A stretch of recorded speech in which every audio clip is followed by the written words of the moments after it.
तो कैसे हैं आप लोग? Hello vacation. तो कैसे बेटा आप लोग? तो हम लोग बेटा ये जनरल ऑर्गेनिक केमिस्ट्री जीओसी में आज हम लोग bond order and its application का लेक्चर 2 की बात करने जा रहे हैं। इस लेक्चर 2 में क्या है ना बेटा, इस लेक्चर 2 में मैं आपको काफ़ी कुछ चीज़ें बताने जा रहा हूँ। बॉन्ड ऑर्डर की कई सारी आपको ट्रिक्स बताऊँगा। कई सारे टीचर्स कई सारी ट्रिक्स बताते हैं, मैं भी आपको बताऊँगा, है ना। जो भी बेटर हो आप देखना, हालांकि आपको बहुत इन्जॉय करोगे। जनरली होता क्या है बेटा कि जब हमें बॉन्ड ऑर्डर निकालना होता है तो हमें कंपाउंड का स्ट्रक्चर वगैरह देखना होता है ना, या फिर हमें उसका इलेक्ट्रॉनिक कॉन्फ़िगरेशन करना होता है ना। और अगर हमें कंपाउंड का स्ट्रक्चर नहीं पता, इन दैट केस हम बॉन्ड ऑर्डर कैसे फाइंड करें? अगर इक्विवेलेंट आरएस है तो उसमें हम बॉन्ड ऑर्डर कैसे फाइंड करें? अगर नॉन इक्विवेलेंट रेजोनेटिंग स्ट्रक्चर है तो उसमें बॉन्ड ऑर्डर कैसे फाइंड करें? या फिर बॉन्ड ऑर्डर का यूज करके हम कैसे भी किसी भी कंपाउंड के एसिडिक कैरेक्टर को डिफाइन कर सकते हैं? या फिर बॉन्ड ऑर्डर का यूज करके हम कैसे भी किसी भी कंपाउंड के अंदर ये प्रेडिक्ट कर सकते हैं कि उसके अंदर सिंगल बॉन्ड है या डबल बॉन्ड है? बॉन्ड ऑर्डर का यूज करके हम कैसे बता सकते हैं कि किसी भी कंपाउंड का जो एनायन है वो स्टेबल है या अनस्टेबल है ना। बॉन्ड ऑर्डर का यूज करके हम कैसे ये बताएंगे कि किसी भी सब्सटेंस के अंदर जो दो एटम्स उनके बीच का बॉन्ड लेंथ क्या है, उनका बॉन्ड डिसोसिएशन एनर्जी क्या है, and there are so many things. Compound paramagnetic है या डायमैग्नेटिक है? एमओटी का जो डायग्राम होता है इलेक्ट्रॉनिक कॉन्फ़िगरेशन का, उसको हम लोग बहुत फास्ट कैसे लिख पाएँ, उसका क्या ट्रिक होगा, वो सारी चीज़ें। तो बॉन्ड ऑर्डर में बेटा बहुत सारी चीज़ें, मैं बहुत इंपॉर्टेंट चीज़ें जो लोग जेई 2021 दे रहे हैं बेटा, उनके लिए भी बहुत फ़ायदेमंद होगा। और जो 11th एस्पिरेंट्स हैं, जो लोग अभी अगर वो जीओसी कर रहे हैं अभी इस टाइम पे, तो उनके लिए भी बहुत बेनिफिशियल होगा। जो बंदे 12th में हैं उनके लिए भी बहुत फ़ायदेमंद होगा। मतलब this is beneficial for all actually. तो कोई भी बच्चा इस जो भी जेई नीट या एम्स या ओलंपियाड की प्रिपरेशन कर रहा है ना, ये लेक्चर उन सभी के लिए है ना। तो आप देखो इसको और इन्जॉय करो बेटे, है ना। तो शुरू करें हम। उसके पहले स्वैग से स्वागत है बेटा आप सभी का। Most welcome to all of my lovely and प्यारे वेकेशन। आप सभी का बहुत बहुत स्वागत है, ठीक है। तो अब हम लोग बात करने जा रहे हैं बेटा बॉन्ड ऑर्डर की। तो चलिए शुरू करते हैं बिना किसी रुकावट के। Let's roll. So bond order को पहले डिफाइन करते हैं कि बेटा बॉन्ड ऑर्डर होता क्या है। तो जब हम बॉन्ड ऑर्डर की बात करते हैं बेटे, जब हम बॉन्ड ऑर्डर की बात करते हैं तो बेसिकली ये क्या होता है, number of bonds between two atoms. दो एटम्स के बीच में जो बॉन्ड होता है ना, उसको हम लोग क्या बोलते हैं, बॉन्ड ऑर्डर बोलते हैं, है ना। जैसे कि अगर आप देखो यहाँ पर H2, इसका स्ट्रक्चर बनाओगे तो यहाँ सिंगल बॉन्ड आ गया दो एटम के बीच में। सो बॉन्ड ऑर्डर यहाँ पर 1 हो गया। जैसे O और O की बात करें तो दो एटम आप देख रहे हो, इनके बीच में एक्जैक्टली दो बॉन्ड आ रहे हैं, तो यहाँ पर बॉन्ड ऑर्डर 3 हो गया। N2 की बात करें, है ना, एकदम हम जीरो टू सुपर हीरो की बात करेंगे और देखना एकदम मस्त फाइनल टेस्ट देंगे। ये लेक्चर 2 है, लेक्चर 1 ऑलरेडी है ना आप देख चुके हो, ठीक है। तो उसके बेसिस पे हम इसकी बात आगे करने जा रहे हैं, राइट। तो यहाँ पर ट्रिपल बॉन्ड है, तो देखो दो एटम्स के बीच में 3 बॉन्ड है, तो इसका जो बॉन्ड ऑर्डर है वो 3 होगा। तो बहुत सिंपल सा, बहुत नॉर्मल सी चीज़ हमने बताई आपको, है ना। और बॉन्ड ऑर्डर का जो फॉर्मूला हम लोग जनरली यूज करते हैं वो क्या होता है, 1/2 NB - N है। NB क्या होता है, ये आपको मॉलिक्यूलर ऑर्बिटल थ्योरी से मिलता है, मॉलिक्यूलर ऑर्बिटल डायग्राम बनाने से मिलता है। NB जो होता है number of bonding molecular orbital electron.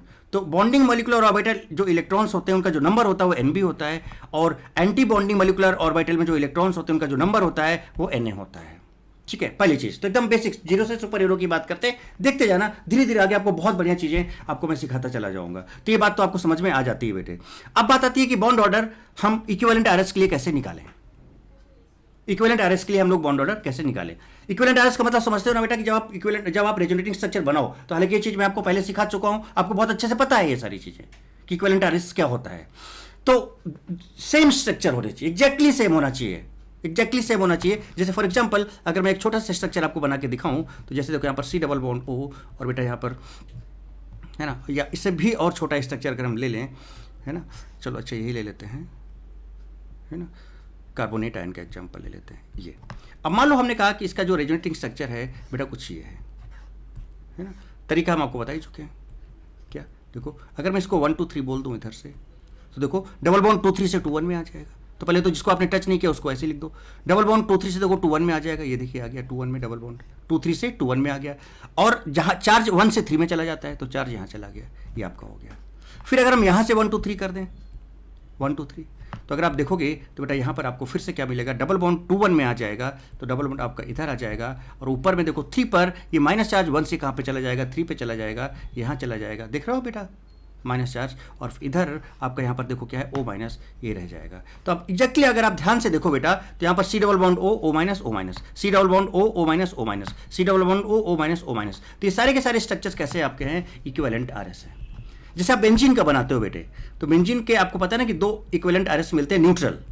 Benzene के जो न्यूट्रल इक्विवेलेंट आरएस 2 मिलते हैं, मतलब 2 आरएस मिलते हैं न्यूट्रल, और कुछ इस तरह के होते हैं लाइक दिस, डबल बॉन्ड का पोजीशन अलग होता है। तो ये आरएस भी कैसा है, इक्विवेलेंट आरएस है, एग्जैक्टली सेम आपको नजर आ रहा है, राइट। तो ये आपका, अब अगर इक्विवेलेंट आरएस है, इन दैट केस हम कैसे निकालेंगे बॉन्ड ऑर्डर, उस चीज को देखते हैं सबसे पहले। तो देखो उसमें क्या है, इफ इक्विवेलेंट आरएस देन हम क्या करते हैं बेटा, बॉन्ड ऑर्डर का जो फॉर्मूला होता है वो होता है आपका, क्या होता है, total number of bonds participating in resonance, resonance में कितने बॉन्ड पार्टिसिपेट कर रहे हैं, and divided by total number of resonating structure. तो इसका बहुत सिंपल सा तरीका हमने यहां पर देखा, बताया है कि भैया जो total number of bonds participating resonance है, जो रेजोनेंस एरिया है ना, वहां पर आप देख लो कि सिग्मा और पाई कितने हैं, काउंट कर लो और सिग्मा से डिवाइड कर दो। इसको सिंप्लीफाई करोगे तो 1 + पाई बाय सिग्मा आ जाएगा। अभी हम आपको इसको करके दिखाते हैं, जरा देखो कैसे। तो एक छोटा सा एग्जांपल, अगर हम बेंजीन की बात करें, बॉन्ड ऑर्डर ऑफ बेंजीन निकालना है अगर, ठीक है, तो इनमें से कोई से भी ले लो, इक्विवेलेंट है, कहीं से भी निकालोगे सेम ही आएगा। जब कभी भी इक्विवेलेंट एरर्स होता है ना बेटा, तो उसका बॉन्ड ऑर्डर हमेशा क्या आता है, सेम आता है, क्योंकि वो इक्विवेलेंट है एक्चुअली में। बात समझ लो, तो इसका निकालोगे, इसका निकालो। अब बताओ, double single double single double single double, complete resonance हो रहा है कि नहीं हो रहा है? तो ये पूरा का पूरा आपका जो एरिया है, this is your resonance area. अब बॉन्ड ऑर्डर का फॉर्मूला मैंने क्या बताया आपको, 1 + पाई बाय सिग्मा। तो बेटा 1 प्लस, इसके अंदर कितने पाई हैं, 3 पाई हैं, जरा आप देखो 3 पाई हैं, तो देखो पाई की जगह 3 डाल दिया, और सिग्मा इसके अंदर कितने हैं, 1 2 3 4 5 6, तो सिग्मा 6 हो गए। तो 1 + 3/6, 1 + 1/2, तो 0.5, सो दैट विल बी 1.5। सो इस तरह से बेटा हम 1 + पाई बाय सिग्मा का यूज करके हम बॉन्ड ऑर्डर निकाल सकते हैं इक्विवेलेंट आरएस का। और भी बहुत अच्छी अच्छी टेक्निक्स आपको बताऊंगा, ये तो शुरुआत है बेटे, ये तो शुरुआत है, अभी देखो आगे होता क्या क्या है। आपको पता है कि हम लोग हमेशा 0 to सुपर हीरो की बात करते हैं, और हम लोग हमेशा डेयरी मिल्क की बात करते हैं, और डेयरी मिल्क का मतलब आपको पता है कि इंतजार का फल मीठा होता है। अब आगे बढ़ते चले जाओ, आपको भी समझ में आता जाए कि हम करने क्या वाले हैं एग्जैक्टली आज, ठीक है। चलिए, तो हमारी बात यहां तक भी हो जाती है बेटे कि आप बेंजीन की बात भी कर ली है, चलो आपने बेंजीन की बात भी कर ली। अब जरा अब आगे आओ, अगर हम बॉन्ड ऑर्डर की बात करें बेटा, उसका कैरेक्टरिस्टिक्स क्या होता है बॉन्ड ऑर्डर का। जैसे बॉन्ड ऑर्डर का फॉर्मूला जो आपने अभी देखा, वो क्या देखा कि भैया जो बॉन्ड ऑर्डर है वो होता है आपका 1/2 NB - NA। सब कुछ बहुत डिटेल में आएगा, बस आप देखते चले जाना, NB - NA। थोड़ा सा हम इसको बहुत अच्छा टच देना चाहते हैं बॉन्ड ऑर्डर का, है ना, इसलिए मैंने ये लेक्चर यहाँ पे डाल रहा हूँ, बात समझ लो। So bond order equals to 1/2 NB - NA, है ना। और बहुत लोगों का रिक्वायरमेंट भी था, बहुत लोगों ने बोला भी था कि सर बॉन्ड ऑर्डर पे एक वीडियो डालो, तो मैंने, है ना, सीक्वेंस में मैं इसको बॉन्ड ऑर्डर का, चूंकि जीओसी में बॉन्ड ऑर्डर ही चल रहा है अभी, तो उसका जस्ट सीक्वेंस में ही मैं इसको डाल रहा हूँ, ठीक है। सो 1/2 NB - NA होता है, ये आपका बॉन्डिंग इलेक्ट्रॉन्स होते हैं, बॉन्डिंग मोलिकुलर ऑर्बिटल में जो इलेक्ट्रॉन्स होते हैं ये, और ये जो एंटी बॉन्डिंग मोलिकुलर ऑर्बिटल्स में इलेक्ट्रॉन्स होते हैं वो Na होता है। चलिए, अब इनका वैल्यू और बॉन्ड ऑर्डर का वैल्यू, इनका जब वैल्यू पुट करोगे तो बॉन्ड ऑर्डर कोई वैल्यू आएगा बेटे, तो देखो उसकी बात करते हैं। तो कैरेक्टरिस्टिक्स की बात कर लेते हैं थोड़ा सा। पहला जरा देखिए, अगर बेटा आपका बॉन्ड ऑर्डर 0 या निगेटिव आ जाता है, अगर आपका बॉन्ड ऑर्डर 0 या निगेटिव आ जाता है, तो कंपाउंड डज नॉट एग्जिस्ट, या फिर अनस्टेबल होगा, लाइक He2 Ar2, इस तरह के कंपाउंड। He2 बनता है क्या, नहीं बनता है, Ar2 बनता है क्या, नहीं बनता है। तो अगर बॉन्ड ऑर्डर आपका 0 या निगेटिव आ जाता है तो कंपाउंड डज नॉट एग्जिस्ट, या फिर हाईली अनस्टेबल होगा। अगर आपका बॉन्ड ऑर्डर पॉजिटिव आ जाता है और इंटीग्रल वैल्यू आता है तो कंपाउंड स्टेबल होगा। वो कंपाउंड कैसा होगा बेटा, स्टेबल होगा। अगर आपका बॉन्ड ऑर्डर पॉजिटिव आता है और फ्रैक्शन में आता है और 1 से ज्यादा आता है, जैसे 4/3, 5/4, 5/3, क्या बेटा ये सबके सब ग्रेटर देन 1 है, देखो है। और क्या ये सबके सब पॉजिटिव हैं, तो पॉजिटिव है, फ्रैक्शन में है और 1 से बड़े हैं। इसका मतलब अगर किसी भी कंपाउंड के अंदर इस तरह का बॉन्ड ऑर्डर आ जाए कि वो फ्रैक्शनल हो और 1 से बड़ा हो और पॉजिटिव हो, तो बेटा इसका मतलब उस कंपाउंड के अंदर रेजोनेंस है। अरे भाई साहब, तो इसका मतलब अगर आप किसी भी कंपाउंड का बॉन्ड ऑर्डर निकाल लो तो आप उल्टा ये बता सकते हो इस डेटा को देखकर कि उसके अंदर रेजोनेंस पॉसिबल है भी कि नहीं है, आप यहां से ये बता सकते हो। ये सारी चीजें आपको दिखाऊंगा अभी और प्रूव करके दिखाऊंगा। आप पहले कैरेक्टरिस्टिक्स देखें इसके। अगर बॉन्ड ऑर्डर कभी भी +½ आ जाता है तो कंपाउंड अनस्टेबल होगा और लाइक वो प्लाज्मा स्टेट में होगा, लेकिन एग्जिस्ट करेगा लाइक H2+ या फिर He2+, बट वो अनस्टेबल होगा, है ना, मींस प्लाज्मा स्टेट में होगा, एकदम बिखरा बिखरा होगा, सब कुछ अलग अलग होगा उसका, एकदम प्लाज्मा स्टेट पे आ जाएगा, सब एक दूसरे के साथ मिल जाएंगे, बट ये एग्जिस्ट कर सकता है। There is chances to exist this type of compound. चलिए, आपको यहां तक बात भी समझ, तो पहले एक एक करके सारे पॉइंट्स को बेटे आप समझते चले जाएं। नेक्स्ट पॉइंट जो है, अगर बॉन्ड ऑर्डर 1 और 2 के बीच में आता है, समझना, बॉन्ड ऑर्डर अगर 1 और 2 के बीच में आता है, राइट, मतलब 1 से बड़ा और 2 से छोटा। अब 1 से बड़ा है, 1 से बड़ा है और 1 और 2 के बीच में आ रहा है, तो फ्रैक्शनल हो गया और पॉजिटिव वैल्यू होगा। तो फ्रैक्शनल भी है, पॉजिटिव वैल्यू भी है और 1 से बड़ा भी है, इसका मतलब रेजोनेंस की बात होगी, यहां पर रेजोनेंस स्ट्रक्चर की बात होगी। तो इट मींस कंपाउंड है रेजोनेटिंग स्ट्रक्चर। क्यों, देखो ये वाला सेंटेंस देख लीजिए आप कि अगर पॉजिटिव फ्रैक्शनल है और ग्रेटर देन 1 है तो बेटा बताओ इसमें मैंने क्या लिखा है यहाँ पर कि भैया 1 से बड़ा है तो 1 से बड़ा है, 1 से बड़ा मतलब पॉजिटिव होगा ही होगा, और 1 से बड़ा है और 2 से कम है तो बेटा फ्रैक्शन में 1 और 2 के बीच में जो भी वैल्यू आएगा फ्रैक्शन में होगा कि नहीं होगा, और चूंकि 1 से बड़ा है पॉजिटिव होगा, फ्रैक्शनल होगा, 1 से बड़ा होगा, इसका मतलब रेजोनेंस होगा उसके अंदर। और अगर उसका बॉन्ड ऑर्डर 1 के क्लोज है तो उसके अंदर ज्यादा सिंगल बॉन्ड होंगे, मोर सिंगल बॉन्ड कैरेक्टर होगा, और अगर बॉन्ड ऑर्डर क्लोज टू 2 है तो बेटा उसके अंदर डबल बॉन्ड ज्यादा होंगे, डबल बॉन्ड कैरेक्टर ज्यादा होगा। अगर बॉन्ड ऑर्डर ज्यादा है तो आपने देखा था कि जैसे H2 का बॉन्ड ऑर्डर बेटा कितना आया था, 1 आया था, है ना। O2 का बॉन्ड ऑर्डर 2 आया था, N2 का बॉन्ड ऑर्डर 3 आया था कि नहीं 3 आया था। तो बताओ इसके अंदर 3 बॉन्ड थे, तो 3 बॉन्ड को तोड़ने के लिए ज्यादा डिसोसिएशन एनर्जी चाहिए कि नहीं चाहिए। तो अगर बॉन्ड ऑर्डर ज्यादा है तो बेटा उसका बॉन्ड डिसोसिएशन एनर्जी या बॉन्ड एनर्जी भी ज्यादा होगा। और अगर सिंगल, आपको पता है ना बेटा, अगर हम बात करें बॉन्ड्स की तो सिंगल बॉन्ड होता है, फिर डबल बॉन्ड होता है बेटे, उसके बाद फिर ट्रिपल बॉन्ड होता है ना। सिंगल बॉन्ड का जो बॉन्ड लेंथ है वो सबसे ज्यादा होता है, उससे कम डबल बॉन्ड होता है, उससे कम ट्रिपल बॉन्ड होता है। तो बेटा बताओ ट्रिपल बॉन्ड है तो बेटा इसको तोड़ने के लिए बहुत ज्यादा एनर्जी चाहिए। इसका बॉन्ड ऑर्डर कितना है, देखो 3 है, इसका बॉन्ड ऑर्डर बेटा कितना है, 2 है। सिंगल बॉन्ड है तो बॉन्ड ऑर्डर कितना है, इसका 1 है। बॉन्ड ऑर्डर, अब देखो यहां से कंपेयर करो, बॉन्ड ऑर्डर 3 है तो 3 बॉन्ड को तोड़ना डिफिकल्ट होगा, और चूंकि 3 है तो कॉम्पैक्ट हो गया, पास पास हो गया, ज्यादा बॉन्ड नहीं हो गया, ज्यादा क्लोज हो गया, मतलब इसका बॉन्ड ऑर्डर मैक्सिमम है, तो इसका बॉन्ड डिसोसिएशन एनर्जी भी मैक्सिमम होगा। और बेटा बताओ इसका बॉन्ड लेंथ जो होगा वो क्या होगा, क्या वो मिनिमम होगा? यस एग्जैक्टली, इसका जो बॉन्ड लेंथ होगा वो क्या होगा, मिनिमम। अभी मैं आपको इसको एक्सपेरिमेंटल एविडेंस दिखाऊंगा, मिनिमम होगा, ठीक है। इसका बॉन्ड ऑर्डर मिनिमम है तो इसका जो बॉन्ड डिसोसिएशन एनर्जी होगा वो भी मिनिमम होगा, जल्दी टूट जाएगा। बट जो बॉन्ड लेंथ होगा, चूंकि सिंगल बॉन्ड है, बड़ा होगा, ये मैक्सिमम होगा। इसका मतलब क्या हो रहा है कि अगर बॉन्ड ऑर्डर कम है तो बॉन्ड डिसोसिएशन एनर्जी कम है और बॉन्ड लेंथ ज्यादा है। बॉन्ड ऑर्डर ज्यादा है तो बॉन्ड डिसोसिएशन एनर्जी ज्यादा है और बॉन्ड लेंथ कम है, यानी बॉन्ड ऑर्डर और बॉन्ड डिसोसिएशन एनर्जी में डायरेक्ट रिलेशन है और बॉन्ड लेंथ में इनवर्स रिलेशन है। So bond order is directly proportional to bond dissociation, bond energy, और bond dissociation energy and inversely proportional to bond length. And if bond order fractional है और 1 से बड़ा है, और अगर उसका बॉन्ड ऑर्डर ज्यादा आ जाता है, फ्रैक्शनल है 1 से बड़ा और उसका वैल्यू अगर ज्यादा है तो इसका मतलब उसमें रेजोनेंस होगा, और अगर बॉन्ड ऑर्डर ज्यादा है तो ज्यादा रेजोनेंस होगा, और अगर ज्यादा रेजोनेंस होगा तो मोर स्टेबिलिटी होगी। ये कुछ पॉइंट्स है, पहले समझे आप इनको, ठीक है। अगर if bond order of different molecules are same, अगर मान लो आपके पास 2 मॉलिक्यूल हैं और बेटा उनका बॉन्ड ऑर्डर सेम आ जाता है, तो ऐसे केसेस में हम स्टेबिलिटी के लिए हम एंटी बॉन्डिंग मॉलिक्यूलर ऑर्बिटल में जो इलेक्ट्रॉन्स होते हैं Na को चेक करते हैं। कब? लेकिन कब? ओनली व्हेन, जब बॉन्ड ऑर्डर 2 मॉलिक्यूल्स का सेम आ जाए तो हम फिर ABMO इलेक्ट्रॉन्स चेक करते हैं, Na चेक करते हैं, और जिसमें Na ज्यादा होगा वो लेस स्टेबल होगा, उसका बॉन्ड डिसोसिएशन एनर्जी लेस होगा। तो स्टेबिलिटी और Na में इनवर्स रिलेशन होता है बेटे, ध्यान रखो। तो अगर 2 का बॉन्ड ऑर्डर, लाइक आपके पास एक A है एक B है, लेट इसका बॉन्ड ऑर्डर आया 2, इसका भी बॉन्ड ऑर्डर आया 2, सपोज फॉर एग्जाम्पल, या फिर X बोल दो, इसको 2 मत बोलो, इसका भी X आया, इसका भी X आया, इसका भी X आया, लेट इसके अंदर Na आया जो है 2, और बेटा इसके अंदर जो Na आया वो 3 आया। अब बेटा बताओ, अगर हम आपसे बोले कि इसमें स्टेबिलिटी किसका ज्यादा होगा, तो स्टेबिलिटी और Na में क्या रिलेशन, इनवर्स रिलेशन है, तो इसमें इसका मतलब इसका स्टेबिलिटी क्या हो जाएगा, लेस हो जाएगा, ये लेस स्टेबल हो जाएगा, and that this will be more stable.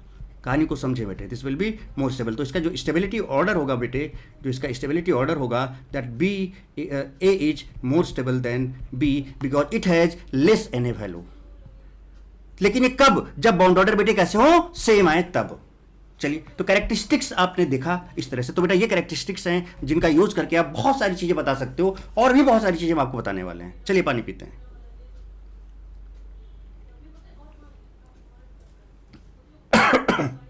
Sorry,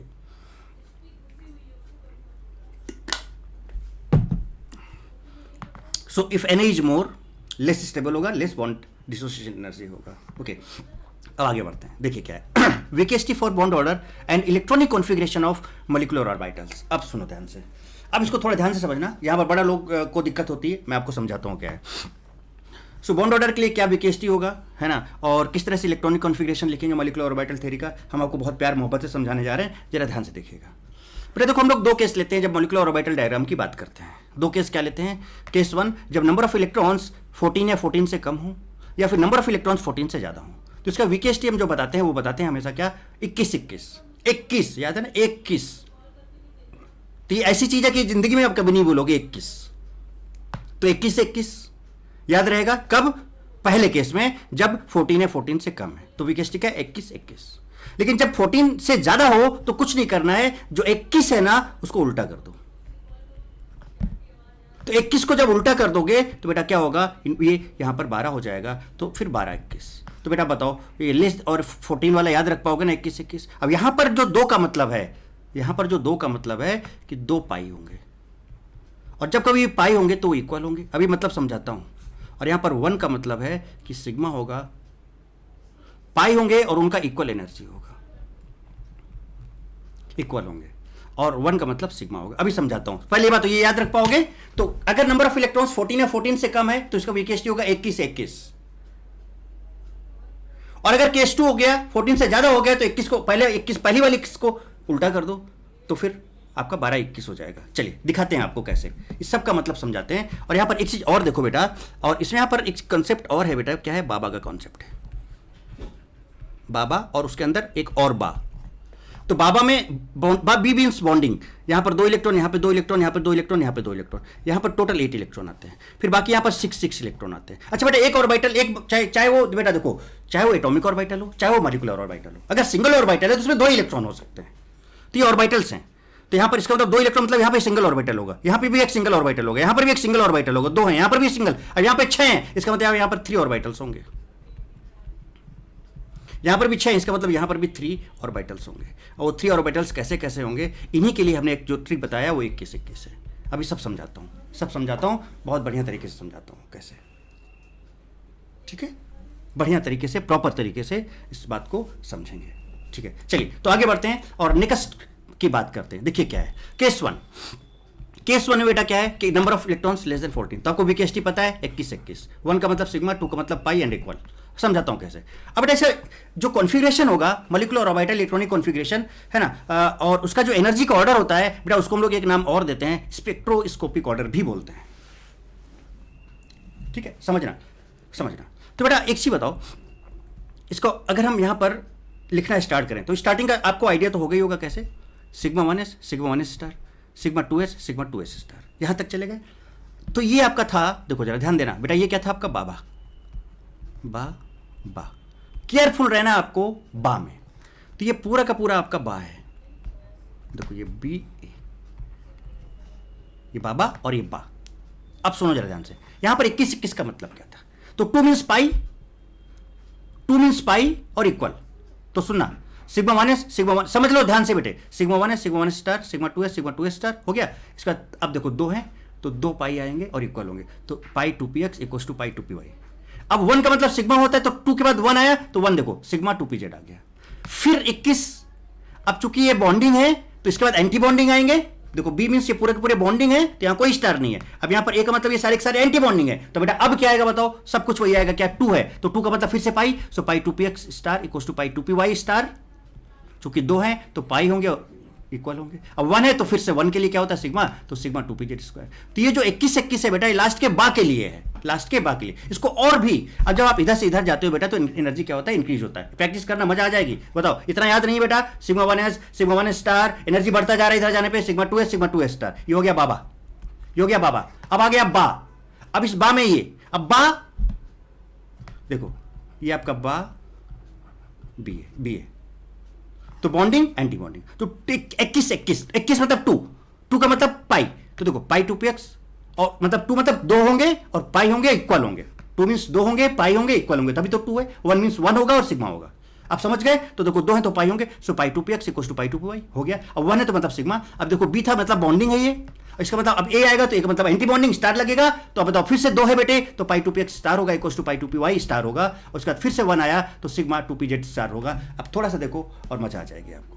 अब इसमें क्या एक छोटा सा इंफॉर्मेशन है, हालांकि ये चीज केमिकल बॉन्डिंग में बताऊंगा है ना, जब आपको पढ़ाऊंगा। बट यहां पर एक चीज ध्यान रखो बेटा, यहां पर सिग्मा 2s और सिग्मा 2pz तक अगर आप देख रहे हो एनर्जी का गैप काफी ज्यादा हो गया है। और जब एनर्जी का गैप सिग्मा 2s और सिग्मा 2pz के बीच में ज्यादा होता है तो वहां पे sp मिक्सिंग अलाउड होता है, एस और पी का मिक्सिंग अलाउड होता है। ये आपको बॉन्डिंग में बताऊंगा, ठीक है ना। अभी जस्ट मान लो क्वेश्चन आ गया तो आप कर सकते हो इसको, तो एनर्जी ऑर्डर ही आ गया। अच्छा इसको और अच्छे से कैसे लिखें बताओ बेटा। तो ये पूरा देखो सिग्मा 1 है sigma 1 star, sigma 2 sigma 2 star, ये पूरा बाबा हुआ। देखो 2 2 2 2। अब ये, अब देखो अब यहां पर ये 21 21 तो 21 तो 21 ये 21 और ये 21, तो बताओ बेटा 2 आएंगे, pi two p x equal to pi two p y. उसके जस्ट बाद फिर क्या आया था, सिग्मा टू पी जेड, ये देखो सिग्मा टू पी जेड। फिर उसके बाद फिर से बताओ बेटा यहाँ पर 21 आएगा, तो जिसका मतलब 2 पहले आएंगे, तो pi two p x star equal to pi two p y star, उसके बाद फिर sigma two p z star. अब ये मैंने ऐसे क्यों लिखा, मान लो आपको इलेक्ट्रॉन्स भरने हैं, सपोज बेटा आपको 13 इलेक्ट्रॉन्स फिल करने हैं, तो बेटा देखो यहाँ पर 1 2 3 4 5 6 7 8 9 10 11 12 13, ये देखिए इस तरह से भरोगे। तो पहले आप क्या करते हो, हर एक ऑर्बिटल में पहले आप क्या करते हो, सिंगल सिंगल इलेक्ट्रॉन, तो पहले ये पूरा ऑर्बिटल भरो, तो 1 2, फिर इसको भरा 1 2, फिर इसको भरा 1 2, फिर इसको भरा 1 2, 8 हो गया। अब देखो 9, ये दोनों इक्वल हैं, बराबर हैं, तो अगर ये 9 है तो ये 10, फिर ये 11, फिर ये 12, फिर ये 13, फिर ये 14, फिर ये 15, फिर ये 16, फिर ये 17, फिर ये 18 19 20। समझ रहे हो ना, क्योंकि इसका एनर्जी ऑर्डर बढ़ता हुआ है, इसकी एनर्जी कम है फिर उससे ज़्यादा ही है, फिर इन दोनों की एनर्जी कम है फिर उससे ज़्यादा ही है। तो यहां से आप अगर एग्जैक्टली देखना चाहो तो आप ये बता सकते हो कंपाउंड पैरामैग्नेटिक है या डायमैग्नेटिक है। जैसे कि मैं आपसे बोलूं कि भाई 17 का भरो 17 का 1 2 3 4 5 6 7 8, फिर इससे इक्वल है तो बराबर आएंगे, तो देखो 1 2 3 4 5 6 7 8 9 10 11 12 13 14 15 16 17। अरे भाई साहब देख रहे हो, ये जस्ट मैं तरीका बता रहा हूं, हालांकि ये लेस देन और इक्वल टू 14 के लिए है, बट अभी मैं मोर देन 14 में आपको भर के दिखाऊंगा। बट तरीका समझ रहे हो ना, किस तरह से फिल करने होंगे आपको, कि अगर इक्वल वाले हैं 17 इसमें फिल नहीं करना है, बट तरीका मैंने आपको बताया किस तरह से फिल करने हैं। तो अगर इक्वल वाले में है तो बेटा पहले सिंगल सिंगल इलेक्ट्रॉन भरोगे ना इक्वल एनर्जी ऑर्बिटल्स में, फिर उसका पेयरिंग स्टार्ट कराओगे। चलो तो यहां से आप ये भी बता सकते हो, जैसे कि अब आगे बढ़ते हैं। केस 2, अगर मोर देन 14 है बेटे, अगर मोर देन 14 है तो फिर से आओ तो वी केस टी, अब क्या हो गया 12 21 हो गया। अब जरा समझना, सिग्मा 1 है, सिग्मा 1 स्टार, सिग्मा 2 है, सिग्मा 2 स्टार, यहां तक कोई दिक्कत नहीं है। तो इसका मतलब ये आपका क्या है, बा बा बा बा, और फिर इसके बाद ये आपका बा है, बी और ये ए, चेक करो।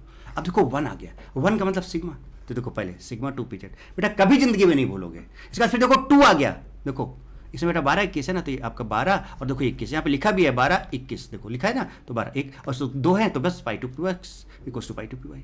12 और 21 का मतलब फिर से 2, तो 2 मतलब पाई वाला आएगा, इक्वल आएगा, 2 आएंगे, so pi two p x star equal to pi two p y star. Star क्यों लग रहे हैं, क्योंकि एंटी मॉर्निंग वाला है ये।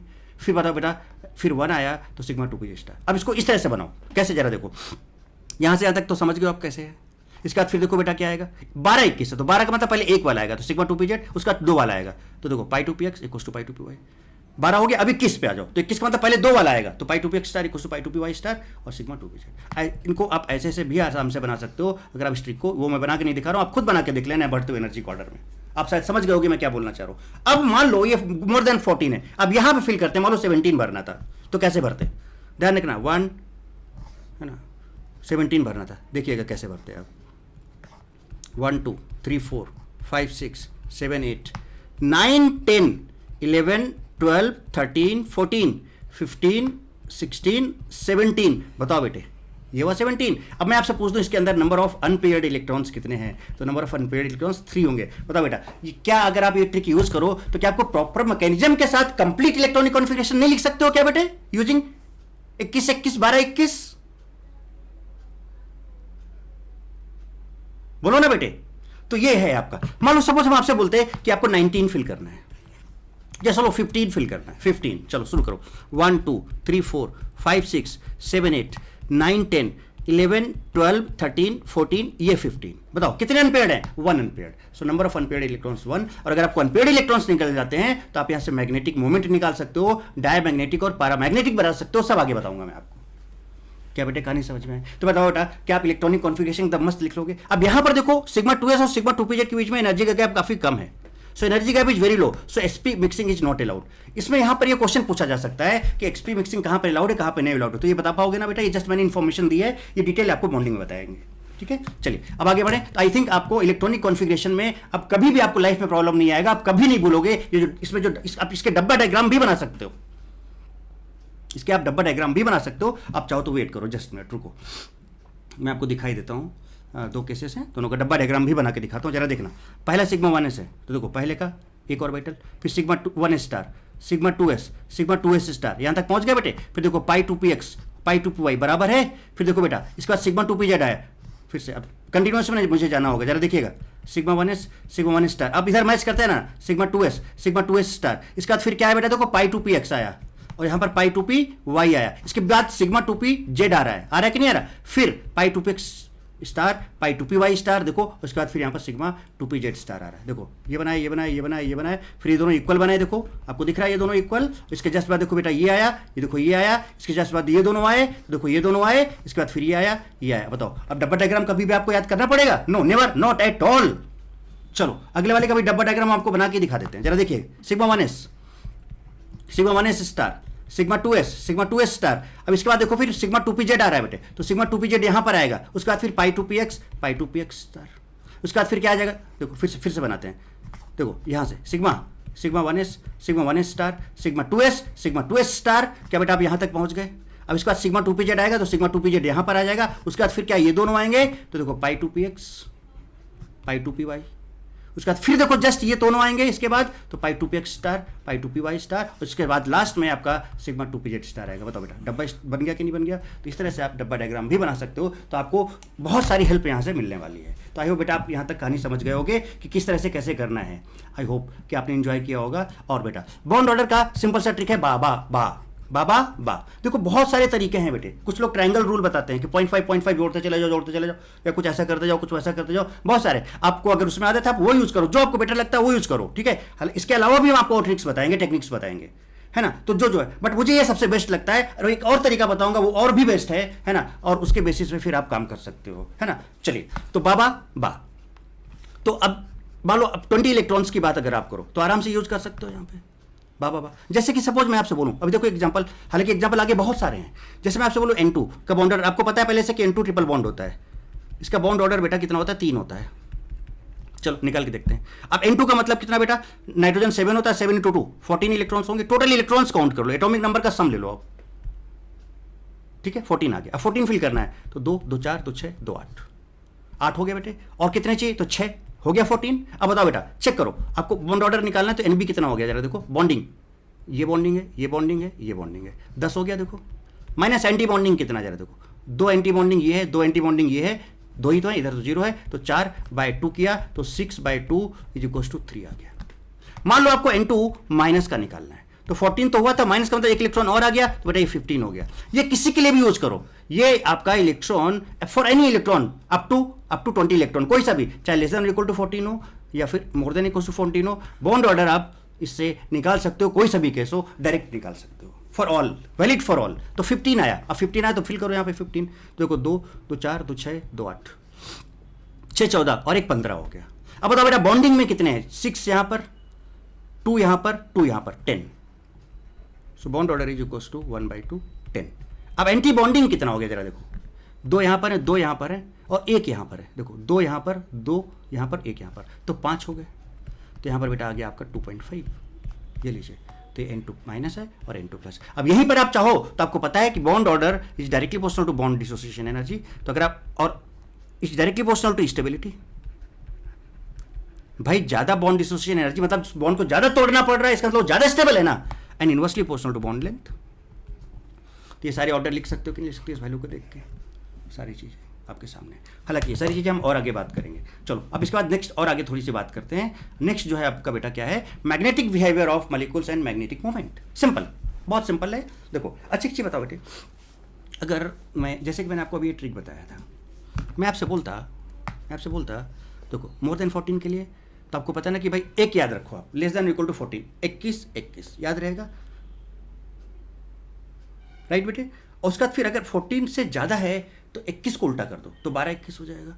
और इस तरह के डायग्राम माइंड में बनाओ। क्या बेटा सोच के तुरंत माइंड में नहीं बना सकते हो? और भरना शुरू करो। तो वो कैसे? सुनो, अब जैसे मैं बोलता कि मान लो बेटा आपको है ना 15 का कॉन्फ़िगरेशन करना है, 15 का, चलो करते हैं 15 का, है ना। 17 लेते और थोड़ा बड़ा ले लेते हैं, 17 का करना है। इसे क्या सिखाना चाहता हूँ जरा देखना। तो 1 2 3 4 5 6 7 8 बॉन्ड ऑर्डर तो आप तुरंत निकाल लोगे, बॉन्डिंग एंटी बॉन्डिंग बाबा का यूज करके। ये वाला मैं फिल क्यों करा रहा हूँ, है ना। तो ये कितना हो गया बेटा? यहाँ तक 8 हो गया। 9 10 11 12 13 14 15 16 17 कितने यहाँ पर बेटा है? So number of unpaired electrons is 1। और अगर नंबर ऑफ अनपेयर्ड इलेक्ट्रॉन्स आ जाते हैं तो पहले से तो कंपाउंड पैरामैग्नेटिक होता है, और अगर आपको अनपेयर्ड इलेक्ट्रॉन्स मिल गए तो बेटा इसका मैग्नेटिक मोमेंट भी निकाल सकते हो, वो होता है √n+2, where n is number of unpaired electrons, तो 1+2 बोर्स मैग्नेट्रॉन होता है बेटे, तो आपका √3bm आ जाएगा। दिस इज मैग्नेटिक मोमेंट, समझ लो। तो अगर आपको मैग्नेटिक मोमेंट निकालना है बेटे तो नंबर ऑफ अनपेयर्ड इलेक्ट्रॉन्स निकालने ही पड़ेंगे, और निकालने के लिए आपके कॉन्फ़िगरेशन चाहिए होगा। तो कॉन्फ़िगरेशन तुरंत अगर फास्ट आप कर पाओगे तो काम बन जाएगा कि नहीं बन जाएगा? क्या कहना चाह रहा हूं बेटा, समझ रहा हूं मैं आपसे? चलिए अब मैग्नेटिक बिहेवियर की बात करते हैं। So magnetic behaviour of molecules and magnetic moment. तो क्या है पर देखो मैग्नेटिक बिहेवियर बेटे, जो पैरामैग्नेटिक स्पीसीज होती हैं attracted by magnetic field having unpaired electron in molecular orbit, तो जिनके पास अनपेयर्ड इलेक्ट्रॉन होंगे वो पैरामैग्नेटिक होगा। डायमैग्नेटिक क्या होता है? रिपेल्ड बाय मैग्नेटिक फील्ड और having paired electron, no unpaired, तो जिसके पास कोई अनपेयर्ड नहीं है that will be diamagnetic, magnetic moment का फॉर्मूला मैंने आपको अभी बताया, √n+2 होता है, बोर्स मैग्नेट्रॉन होता है जहां पर n number of unpaired electrons हैं, और 1 Bohrs magnetron equals to 9.27 × 10⁻24 ampere metre square होता है। ठीक, तो आप चाहो तो आप पूरा प्रोसेस के थ्रू चले जाओ, आप कॉन्फ़िगरेशन कर लो, अनपेयर्ड वगैरह देख लो कि पैरामैग्नेटिक है, डायमैग्नेटिक है, मैग्नेटिक मोमेंट क्या है। मैग्नेटिक मोमेंट के लिए आपको exactly number of unpaired electrons चाहिए होंगे, बट ये चीज आप डायरेक्ट भी बता सकते हो, देखो कैसे। ये चीज आप डायरेक्ट भी बता सकते हो, देखो कैसे। तो अब आगे बढ़े बेटे, और अब आगे आपको चीज समझाते हैं, जरा गौर फरमाइएगा बेटे, बढ़िया तरीके से समझिएगा। जरा देखिए क्या है, note 1, if total number of electrons is odd then always paramagnetic, कोई दिक्कत नहीं। तो जैसे कि हमने कहा कि भाई 3 है पैरामैग्नेटिक, हमने कहा 5 है 7 पैरामैग्नेटिक, 9 पैरामैग्नेटिक, 11 पैरामैग्नेटिक, बोलो बेटा 13 पैरामैग्नेटिक, 15 पैरामैग्नेटिक, है ना, उसके बाद 17 पैरामैग्नेटिक, 19 पैरा। तो अगर ऑड है देन फिक्स्ड है कि वो पैरामैग्नेटिक ही होगा, लो खत्म। But if total number of electrons is even then may be para और डाया। बट यहां पर एक एक्सेप्शनल केस जनरली आ जाता है ऑक्सीजन लिक्विड का, कि इसके पास टोटल 16 इलेक्ट्रॉन्स होते हैं बेटा, स्टिल ये है ना 16 है बेटे, है ना, तो इवन है तो डाया होगा, अगर इवन है तो डाया होगा।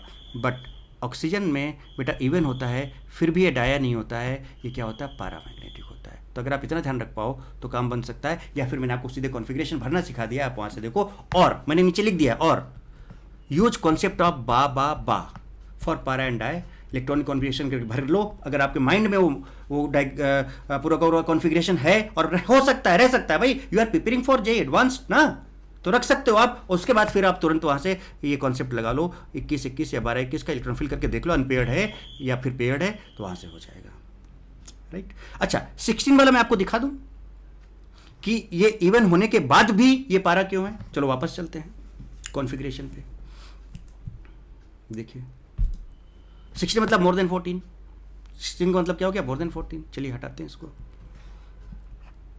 देखिए मोर देन 14, जरा चेक किएगा जनाब। तो हम 16 की बात अब करने जा रहे हैं, किसकी, 16 की बात करने जा रहे हैं।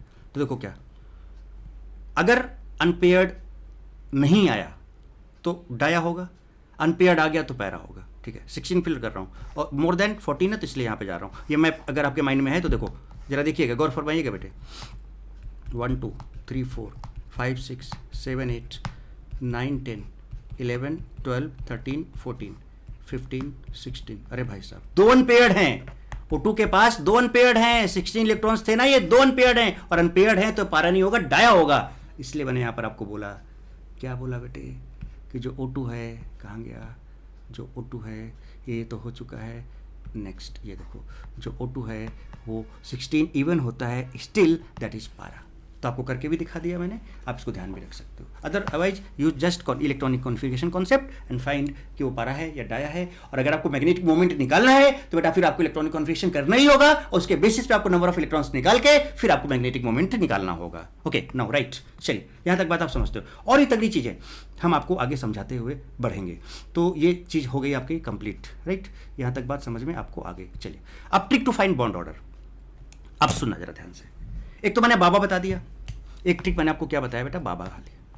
पहला ट्रिक जो मैं आपको बता चुका हूँ कि आपको बॉन्ड ऑर्डर निकालना है तो आप बाबा लगा लो, बाबा और बा, तो यहाँ से 2 2 2 2 और 6 6 कर लो, तो बाबा लगा लो और यहाँ से बॉन्ड ऑर्डर निकाल दो, और यहाँ से जो बॉन्ड ऑर्डर आएगा 100% करेक्ट आएगा, कोई लोचा नहीं है for any electron up to 20, any electron system up to 20, चाहे whether it is less than और इक्वल टू 14 और इलेक्ट्रॉन मोर देन 14, कोई सा भी हो, ये आप इसका यूज करके निकाल सकते हो। थोड़ा सा प्रैक्टिस करो, कोई दिक्कत नहीं।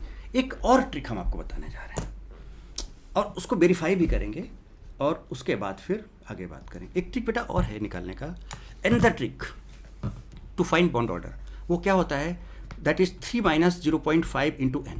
सुनना जरा ध्यान से सुनना, थोड़ा टाइम लेना है इसमें कुछ ऐसी जगह पे जहाँ पे ट्रिक फॉलो नहीं होती, बट घबराना नहीं है। मैं आपको एकदम क्रिस्टल क्लियर करूंगा कि कहाँ पे लगेगा कहाँ पे नहीं लगेगा, इसका यूज करके आप और भी फास्ट काम कर सकते हो, एकदम खतरनाक। तो मैं अगर आपको एग्जैक्टली ये बता दूं कि कहाँ पे नहीं लगेगा, तो बेटा बाबा तो आपके हाथ में पहले से है ना, हमेशा के लिए, होल लाइफ के लिए, बाबा बा, तो बाबा बा तो कभी फेल नहीं होने वाला, बट इस ट्रिक का यूज करके और भी जल्दी काम कर सकते हो। बट कहाँ पे यूज हो सकता है कहाँ पे नहीं हो सकता वो सब मैं बता दूंगा। जैसे कि मैंने यहाँ पर लिखा है not applicable for He2 H2 He2 H2 plus He2 plus, exactly पूरा का पूरा कंप्लीट बताऊंगा कहाँ से कहाँ तक। अभी आप देखना जरा, वेट करो थोड़ा सा। फॉर्मूला क्या है, 3 - 0.5 इंटू n। यहाँ पर n क्या है, मॉडुलस ऑफ, मॉडुलस का मतलब पॉजिटिव वैल्यू ही लेनी है, 14 minus total number of electrons. जितने भी इलेक्ट्रॉन्स होंगे उसका 14 से डिफरेंस जो होगा वो n होगा, बट उसका मॉडुलस होगा, मतलब अगर नेगेटिव वैल्यू भी आ रहा है तो उसको तब भी आपको उसको पॉजिटिव वैल्यू लेना है। चलो शुरू करते हैं, नाइट्रोजन से शुरू करते हैं। अब थोड़ा सा तेजी से काम करते हैं बेटे। देखो यहां से 3, नाइट्रोजन 7, ऑक्सीजन 8, और चूंकि +1 आया तो -1 कर दो, तो इसके पास टोटल 14 आ गए। चलिए, सो बॉन्ड ऑर्डर का फॉर्मूला क्या है, 3 - 0.5 इंटू n। तो 3 - 0.5 इंटू n कैसे निकालोगे, mod of 14 minus total number of electrons. तो भाई टोटल कितने, 14, तो 14 टोटल नंबर ऑफ इलेक्ट्रॉन्स का डिफरेंस हमेशा 14 से निकालना है आपको। तो 14 - 14 बेटा ये 0 हो गया, इसका बॉन्ड ऑर्डर 3 आ गया, तो NO प्लस का बॉन्ड ऑर्डर 3। खत्म कहानी भाई, खत्म कहानी। एक था राजा एक थी रानी, दोनों मिल गए, तो एक था बाबा बा और एक है ये बीओ का फॉर्मूला, दोनों मिल गए, खत्म कहानी। सारे काम चुटकी में करो। सो C2 की बात करें बेटा, 6 + 6 12 इलेक्ट्रॉन है इसके पास, तो 12 हैं, तो क्या होगा 3, सो 3 - 0.5 इंटू n, तो टोटल 12 हैं, 14 में से डिफरेंस लोगे तो 2 आएगा, तो माइनस देखो 14 - 12, तो यहाँ पे 2 आया, लेकिन पॉजिटिव वैल्यू लेना है, इसको मल्टीप्लाई किया तो ये 1 हो जाएगा, 3 - 1 2 आ जाएगा। तो मॉडुलस का मतलब ही है कि जो भी डिफरेंस आएगा, हालांकि यहाँ पर डिफरेंस आपको पॉजिटिव ही दिख रहा है, वैल्यू हो गया, चलो हो गया, ऐसा नहीं है, अभी लाइन लगाएंगे आपको। देखो जरा सा H2 का निकालते हैं। सो इसका बॉन्ड ऑर्डर क्या आएगा, 3 माइनस, इसके पास टोटल 2 इलेक्ट्रॉन है, 1 + 1, तो 3 - 0.5 14 - 2, 14 - 2 करोगे तो बेटा कितना, 12 आ जाएगा, 12 आ जाएगा। 12 करोगे यहाँ पर तो बेटा -6 हो जाएगा, -6 हो जाएगा तो -6 और +3 -3 आ जाएगा, जो कि गलत है, पॉसिबल नहीं है। जबकि H2 एग्जिस्ट करता है, बट इसका -3 है, तो यहाँ पर एप्लीकेबल नहीं हो पा रहा है। बट टेंशन मत लेना, लास्ट में एकदम तगड़ी चीज दूंगा। He2 की बात करें तो 2 + 2 4 हो गया, सो 3 - 0.5 14 माइनस टोटल इलेक्ट्रॉन कितने 4 हैं, तो बेटा 10 आ गया, और 10 से मल्टीप्लाई किया तो 5 आ गया, 3 - 5 -2 आ जाएगा, नॉट अप्लीकेबल। बट अब बोलोगे सर हमें कैसे पता चलेगा कि कहाँ पे अप्लीकेबल कहाँ पे नहीं अप्लीकेबल, तो बेटा डेयरी मिल्क, थोड़ा रुको तो, थोड़ा थमो तो बेटा, थोड़ा थमो तो, इसको कंप्लीट तो कर ले दो, अभी बताते हैं सब। अब N2 प्लस निकालना है, 13 है बेटे, 13, तो जरा देखो बॉन्ड ऑर्डर 3 - 0.5, अब 14 से डिफरेंस 13 का, 14 - 13 1 आया, तो यहाँ 0.5 हो गया, तो 2.5 आ गया। 15 का निकालना है, अब देखो तो 3 - 0.5 और 14 - 15, तो यहाँ पे अंदर -1 का डिफरेंस आ रहा है, बट बेटा मॉडुलस लगा, तो आप +1 लोगे तो +1 × 0.5, सो 3 - 0.5 2.5। बेटा सिमिलरली अब ये सब कर सकते हो कि नहीं कर सकते हो, सही, एकदम सही जा रहा है, एकदम मामला सही जा रहा है, आप कर लोगे आप। ऐसे Li2 की बात करें तो 3 - 0.5, इसमें टोटल 6 है बेटे, तो 14 - 6 8 हो गया, 8 × 0.5 4 हो गया, तो 3 - 4 3 - 4 आपका -1 आ जाएगा, गलत है ना। बाकी इन सब का आप निकालो, फटाफट निकाल सकते हो। Li2 प्लस का 5 है, सो बॉन्ड ऑर्डर क्या होगा, 3 - 0.5 14 टोटल -5, तो यहाँ पे बेटा कितना आ जाएगा, अब देख लो 0.5 माइनस आएगा, जो कि गलत होगा। अब बात ये आती है कि सर बाबा तो हर जगह लग रहा था, ये कहीं कहीं लग रहा है, कहीं कहीं नहीं लग रहा है, और टोटल 20 इलेक्ट्रॉन्स की बात हो रही, तो क्यों ना 1 to 20 तक पूरा कंपैरिजन कर डाले और रिजल्ट आपको दे दें, भाई यही तो आपको दिक्कत क्या है कि भाई 1 to 20 में कहाँ लगेगा कहाँ नहीं लगेगा, तो बस बेटर तरीका है ना कि हम दोनों बाबा का और 3 - 0.5 इंटू एन का कंपैरिजन कर ले फटाफट तेजी से और निकाल लें, और उसके बाद फिर रिजल्ट आपको बता दें, काम बन जाएगा बेटे। तो चलिए देखिए, आ जाइए, ये हो गया, कंप्लीट हो गया ये वाला। चलिए देखिए, आप शुरू करिए। तो हम सीरियल नंबर 1 है, देखिए जरा सब कुछ कितनी मेहनत की हुई है आपके लिए, देख लो आप जरा सा। Bond order 3 - 0.5 into N, NH mod of 14 minus number of electrons, ठीक है। बॉन्ड ऑर्डर निकालने का एक तो हम बाबा का फॉर्मूला यूज करेंगे, एक हम बॉन्ड ऑर्डर का ये फॉर्मूला यूज करेंगे, फिर रिमार्क यूज करेंगे कहाँ पे सही है कहाँ पे गलत है। तो बताओ, ये काम आप फटाफट करके देख सकते हो कि नहीं देख सकते हो? तेजी से काम करते हैं। देखो बेटा 1 है तो बाबा में डालोगे जब तो B1, तो बॉन्डिंग 1 ही तो आया, तो बॉन्डिंग 1, एंटी बॉन्डिंग 0 है। जब इनका जब आप इस फॉर्मूले में डालोगे है ना, NB - NA में, तो ये 0.5 आएगा। चलो यहाँ पे निकालते हैं, तो 3 - 0.5, 14 माइनस इलेक्ट्रॉन 1 है, तो बेटा ये माइनस, तो ये 13 हो जाएगा, 13, और आप इसमें करोगे 0.5 से मल्टीप्लाई, तो बेटा ये आपका 6.5 आएगा माइनस का, तो यहाँ पर ये माइनस का 3.5 आएगा, जो कि गलत है। क्योंकि ये अब देखो कैसे गलत पता चला, क्योंकि बाबा वाला एकदम सही है, ये गलत हो सकता है। बाबा से कभी गलती नहीं हो सकती। बाबा के भी वो कैसे गलती कर सकते हो, तो हमको सिखाते हैं, तो भैया वो कैसे गलती करेंगे, तो गलती बेटा यहाँ पे हो सकती है। बट ये भी बहुत यूजफुल फॉर्मूला है, वेट करो सब बताऊंगा अभी। अब बेटा 2 आ गया, तो 2 में अब इसमें 2 भरोगे, बा में, तो 2, बस 2, बॉन्डिंग में 2 है, एंटी बॉन्डिंग में तो कहीं जाएगा नहीं, तो बेटा बॉन्डिंग में 2, एंटी बॉन्डिंग में 0, निकाला तो 1 आया। यहाँ पर 3 - 0.5, 14 माइनस, दो इलेक्ट्रॉन 2 है बेटे, तो 12, और ये -3 आ जाएगा, तो ये गलत हो गया, ये सही हो गया। ऐसे करके बेटा आप यहाँ निकालोगे तो ये 0.5 आएगा, और ये 2.5 गलत हो जाएगा। यहाँ निकालोगे ये 0 आएगा, बोलो बेटा, और ये -2 आएगा, ये गलत हो गया। यहाँ पर निकालोगे 0.5 आएगा, ये आपका -1.5 आएगा, ये गलत आएगा। अच्छा, कैसे गलत पता चला? क्योंकि हमें पता है कि बाबा कभी गलत नहीं हो सकते, तो इसका मतलब ये गलत है। तो मतलब यहाँ पे वैलिड नहीं है, यहाँ पे वैलिड नहीं, यहाँ पे वैलिड नहीं, यहाँ पे वैलिड नहीं, यहाँ पे वैलिड नहीं। चलो और आगे दिखाते हैं आपको, और आगे दिखाते हैं। अब 6 पे चले जाओ, 6 पे निकालोगे तो बेटा क्या करोगे, 2 2 2, समझ रहे हो? देखो ये यहाँ पर देखो 2 2 2, तो बॉन्डिंग आपके कितने हो गए बेटा, 2 और 2 4, और एंटी बॉन्डिंग 2 हो गए, समझ रहे हो ना बेटा? तो 4 2, 4 - 2, 2/1, 1 आ गया। अब 3 - 0.5 into 14 minus this number of electron 6, 8 आ गया, 4 आ गया, -1 आ गया, ये भी गलत हो गया, नॉट वैलिड। चलो 7 के लिए निकालते हैं, तो 7 के लिए देखो, बा तो 2 2 4 2 6 और 1 7, तो बेटा बताओ बॉन्डिंग में कितने, 2 और 2 4, और एंटी बॉन्डिंग में 3 है, 4 - 3/2, 0.5 आ गया, ये सही है। अब 3 - 0.5 इंटू एन, ठीक है, होगा 14 - 7 7, और ये माइनस का 3.5 आएगा, तो यहाँ -0.5 आ जाएगा, गलत हो गया, नॉट वैलिड। बट आप इसके आगे आओ जरा, आप इसके आगे आओ, इसके आगे आप जब 8 नंबर के इलेक्ट्रॉन फिल करो, बेटा आप तरीका समझ गए ना कैसे करना है, तो फटाफट आपको दिखा दें बस ये टेबल, है ना? तो आप देखो यहाँ पर भी 0, यहाँ पर भी 0, दोनों वैलिड। अगर आप नंबर ऑफ इलेक्ट्रॉन्स 9 है तो यहाँ पर भी वैलिड है, नंबर ऑफ इलेक्ट्रॉन्स 10 है तो यहाँ भी वैलिड है। आगे बढ़ो, मेरा पूरी टेबल आप देख लो भाई, ऐसा नहीं है, सब कुछ आपके सामने। 11 है तब भी बराबर है, 12 है तब भी बराबर है, 13 में बराबर है, 14 में बराबर है, नंबर ऑफ इलेक्ट्रॉन्स 15 है बराबर आया, यहाँ पर हर जगह वैलिड है, देखिए, है ना? और आगे देखिए, अब यहाँ पर 16 आया बराबर आ रहा है, 17 आया बराबर है, नंबर ऑफ इलेक्ट्रॉन्स 18 है बराबर है, 19 है बराबर है, 20 है बराबर है, वैलिड है ये। तो चलो आप जरा देखो, तो एक तो बाबा था, एक तो आपके पास दो चीज़ें सामने आई बेटा, बताओ क्या, एक तो बाबा, और जो दूसरा है आपका वो है आपका 3 - 0.5 into N, where N is mod of 14 minus number of electron, total electron कितने उसके पास है, राइट? तो कहाँ पर एप्लीकेबल, कहाँ पर नहीं। अच्छा, इससे थोड़ा सा बहुत कैलकुलेशन बहुत जल्दी हो जा रहा है। तो बेटा देखो, अगर हम आपको एक चीज़ बताते, देखो क्या, मैं याद कराता हूँ, अगर आप थोड़ा ध्यान से देखो, आप यहाँ पर कहाँ तक वैलिड नहीं था, 5 तक वैलिड नहीं था, देखो 5 तक पूरा था, फिर और आगे देखो 6 में वैलिड, 7 तक नहीं था, बाकी आगे 8 से लेकर 20 तक सब में वैलिड है। तो टेबल में मैंने आपको दिखा दी कि सो दैट आपको कोई कन्फ्यूजन नहीं रह जाए, बात समझ रहे हो? तो देखो लिमिटेशन ऑफ, देख लेते हैं अब क्या है, देखो जरा सा, बाबा is always valid, 3 - 0.5 into n rule is not valid, electron for 1 to 7 के लिए वैलिड नहीं है। अब बेटा इसको याद कैसे रखो, 7 days इन ए वीक, अरे भाई simple, 7 days in a week, भाई एक हफ्ते में 7 दिन होते हैं, तो 1 से 7 तक वैलिड नहीं है, बाकी सबके लिए वैलिड है। 20 तक का हम बात करते हैं तो 7 days इन ए वीक, तो 1 से 7 तक लिए वैलिड नहीं है, 8 से 20। तो बेटा बताओ, अब तो दिक्कत है। अब नंबर ऑफ इलेक्ट्रॉन्स निकालो, अगर 7 days मतलब वीक की बात होगी, हफ्ते की बात होगी, तो हफ्ते में आ गया अगर, तो वैलिड नहीं होगा। मतलब फर्स्ट सेकंड थर्ड 4 5 6 7 आ गया तो नंबर लगाना, बाबा लगा लेना, निकाल लेना, और अगर बेटा 8 से 20 आ गया तो तुरंत 3 - 0.5 इंटू एन लगाना, खटाक से सेकंड में आप बॉन्ड ऑर्डर निकाल लेना। कहानी क्लियर है यहाँ तक बेटे एकदम? तो आप देखते चले जाओ कि हम लोग बेटा किस लेवल में और क्या क्या बात कर रहे हैं। तो आई थिंक आपको लिमिटेशन भी समझ में आ गया। चलो तो अब एक चीज़ और करते हैं, decreasing order of bond order of NO, NO plus, NO minus, NO2 minus, दोनों से निकालेंगे।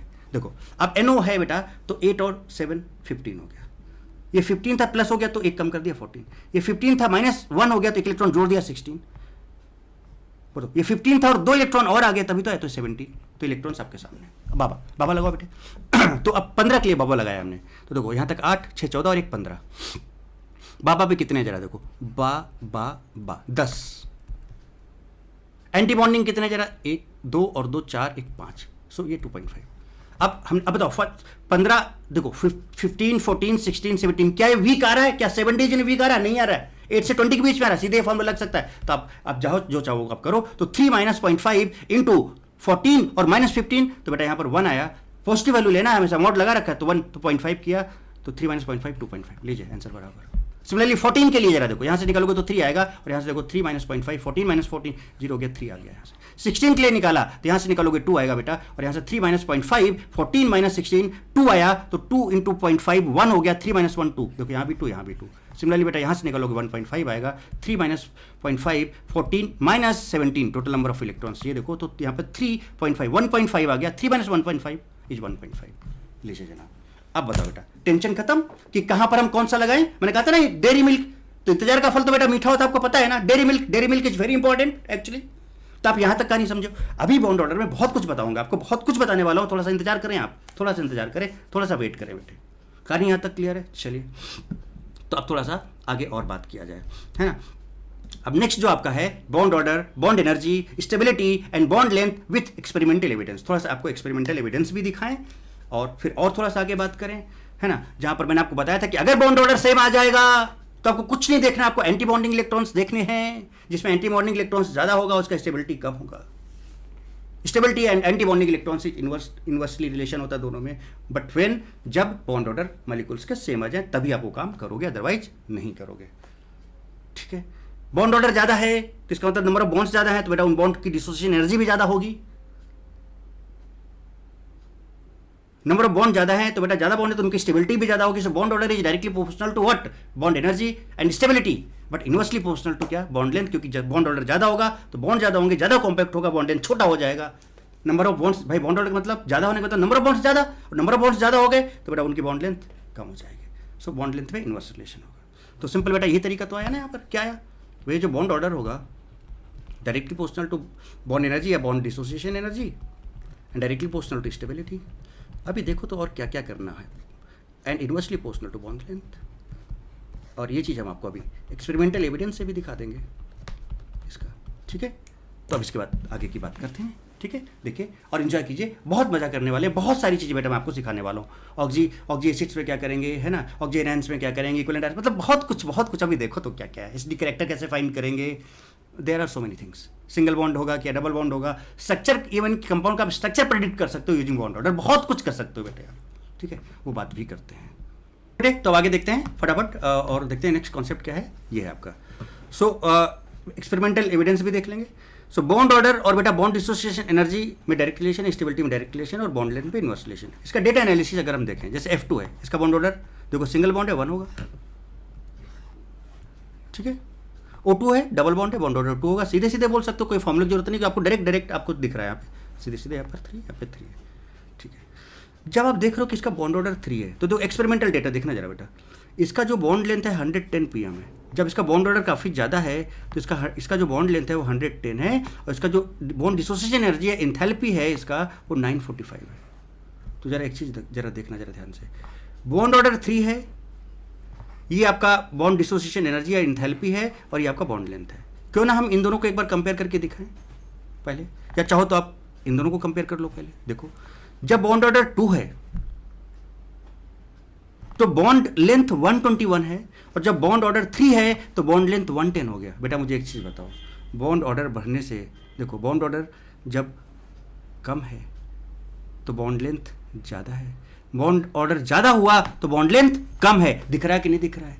बॉन्ड ऑर्डर जब कम है तो एनर्जी, बॉन्ड डिसोसिएशन एनर्जी 498 है, और जब बॉन्ड ऑर्डर ज़्यादा है तो बॉन्ड डिस्ट्रीब्यूशन एनर्जी 945 है, यानी बॉन्ड ऑर्डर कम है तो बॉन्ड एनर्जी कम है, बॉन्ड ऑर्डर ज़्यादा है तो बॉन्ड एनर्जी ज़्यादा है।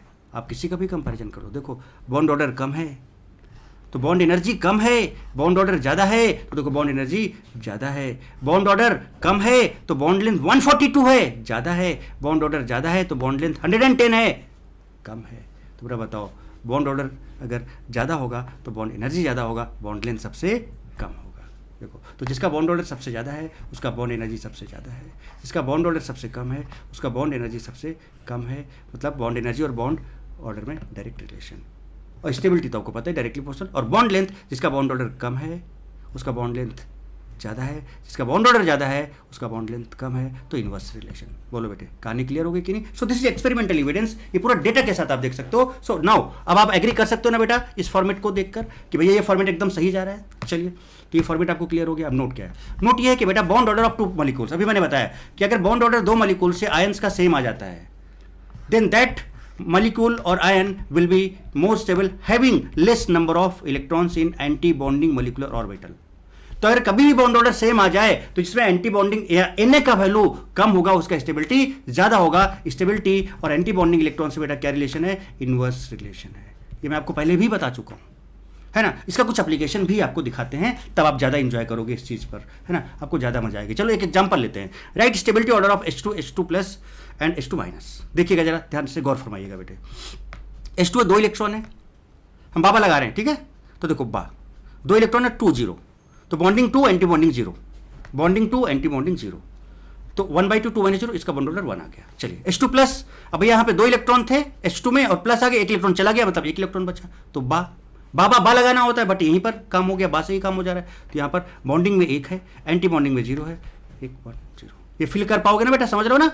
एक में मैक्सिमम 2 हो सकते हैं, ठीक है। तो 1 - 0 यानी 0.5 आ गया। चलिए अब H2 माइनस में देखो, H2 में 2 था, एक माइनस आ जाए, मतलब 1 इलेक्ट्रॉन और आ गया तो उसका 3 हो गया। तो देखो बॉन्डिंग में 2 और इसमें 1, सो बॉन्डिंग 2 हो गया, एंटी बॉन्डिंग 1 हो गया, डिफरेंस निकाला इसका 2 - 1, तो 1/2 0.5 आ गया।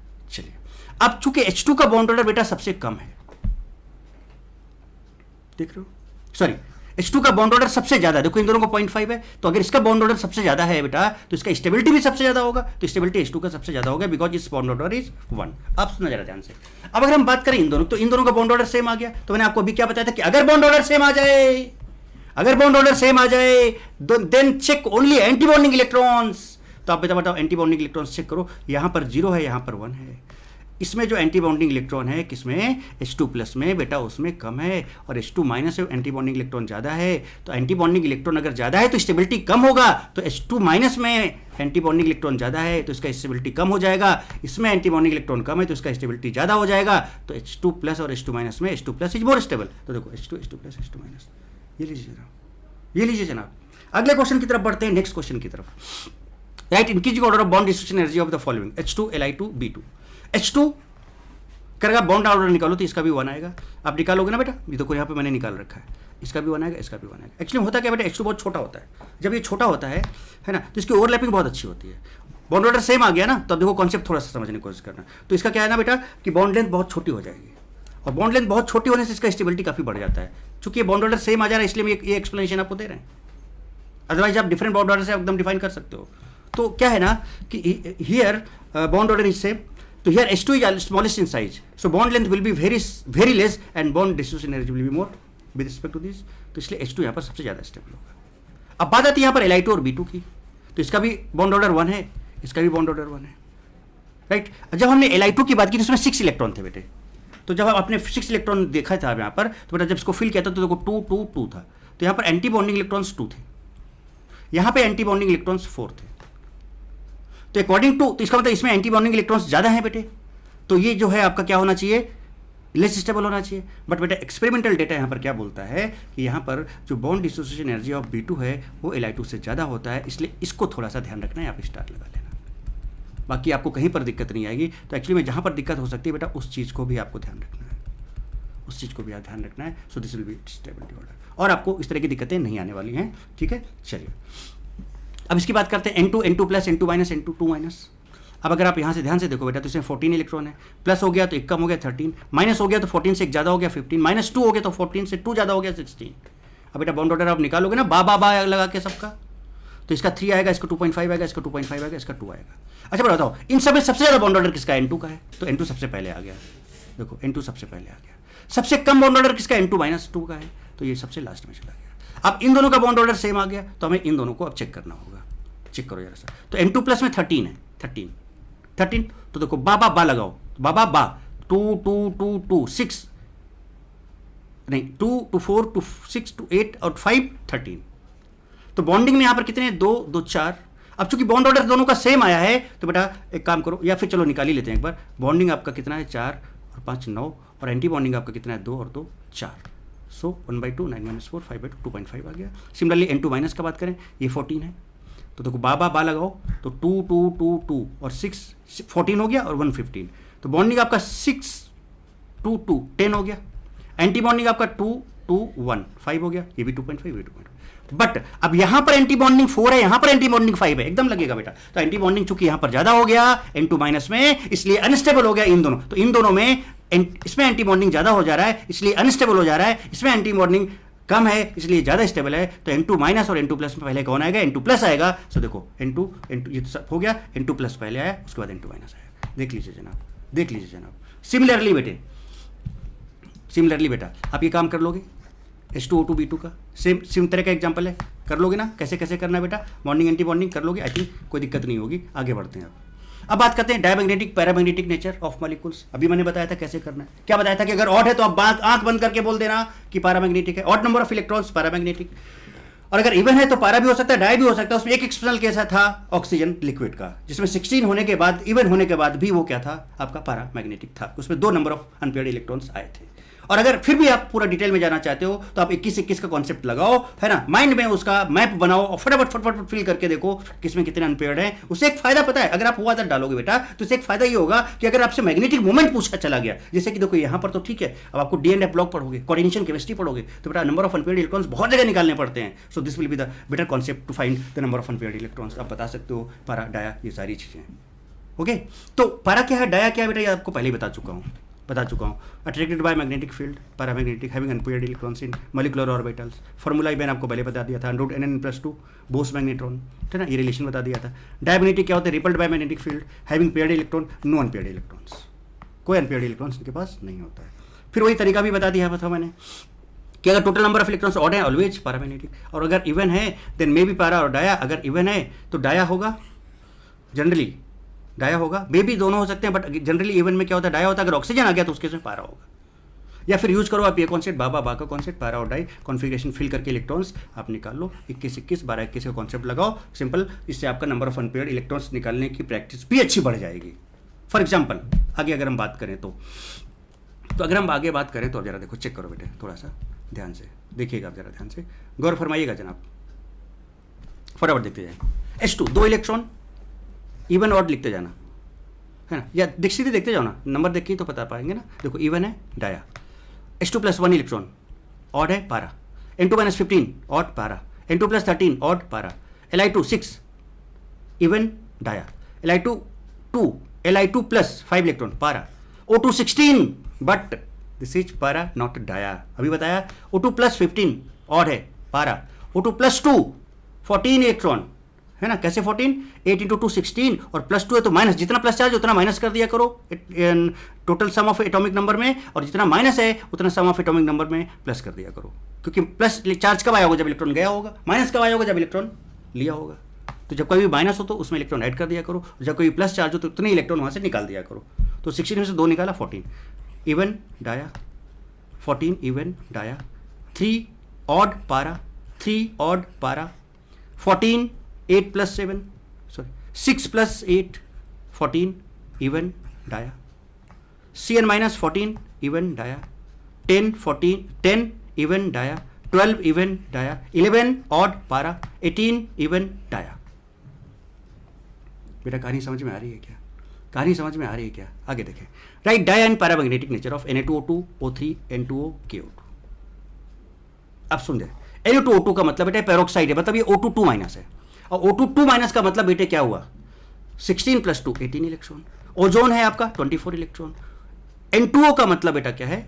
यहाँ पर जो आपका N2O है, ये बेसिकली आप इसको Na2 है बेटा, ये Na2O है ना। तो बेटा Na2 मतलब 2 यहाँ पर है, 1 इधर, यहाँ पर, तो यहाँ पर क्या है, देखो इधर 2 है ना, तो इसका मतलब ऑक्साइड आयन है, O-2 है यहाँ पर, है ना, वो तो आपको पता है। तो O2-2, O3, O-2, O2-1, इसका 18, इसका 24, इसका 10, इसका 17। देखो कितना मस्त तरीके से निकाल सकते हो। Even dia, even dia, even dia, odd para, कहानी खत्म। ये सुपर ऑक्साइड है आपका, ये ऑक्साइड है, ये ओजोन है, ये पेरोक्साइड है। भैया निकालो ना, निकालो ना, बच्चे की जान लेंगे क्या आप? बात समझ लो ना। तो किस तरह से कैसे फास्ट हम लोग काम कर सकते हैं। चलिए और आगे बढ़ते हैं। Bond order for equivalent RS and oxygen ions. अब सुनो, अब आगे कहानी समझते हैं और एंजॉय करते हैं। देखो ना, हर चीज बहुत क्रिस्टल क्लियर बेटा समझाने वाला हूं, बस आप बहुत मजे करने वाले हो। चलिए पहले पानी पीते हैं।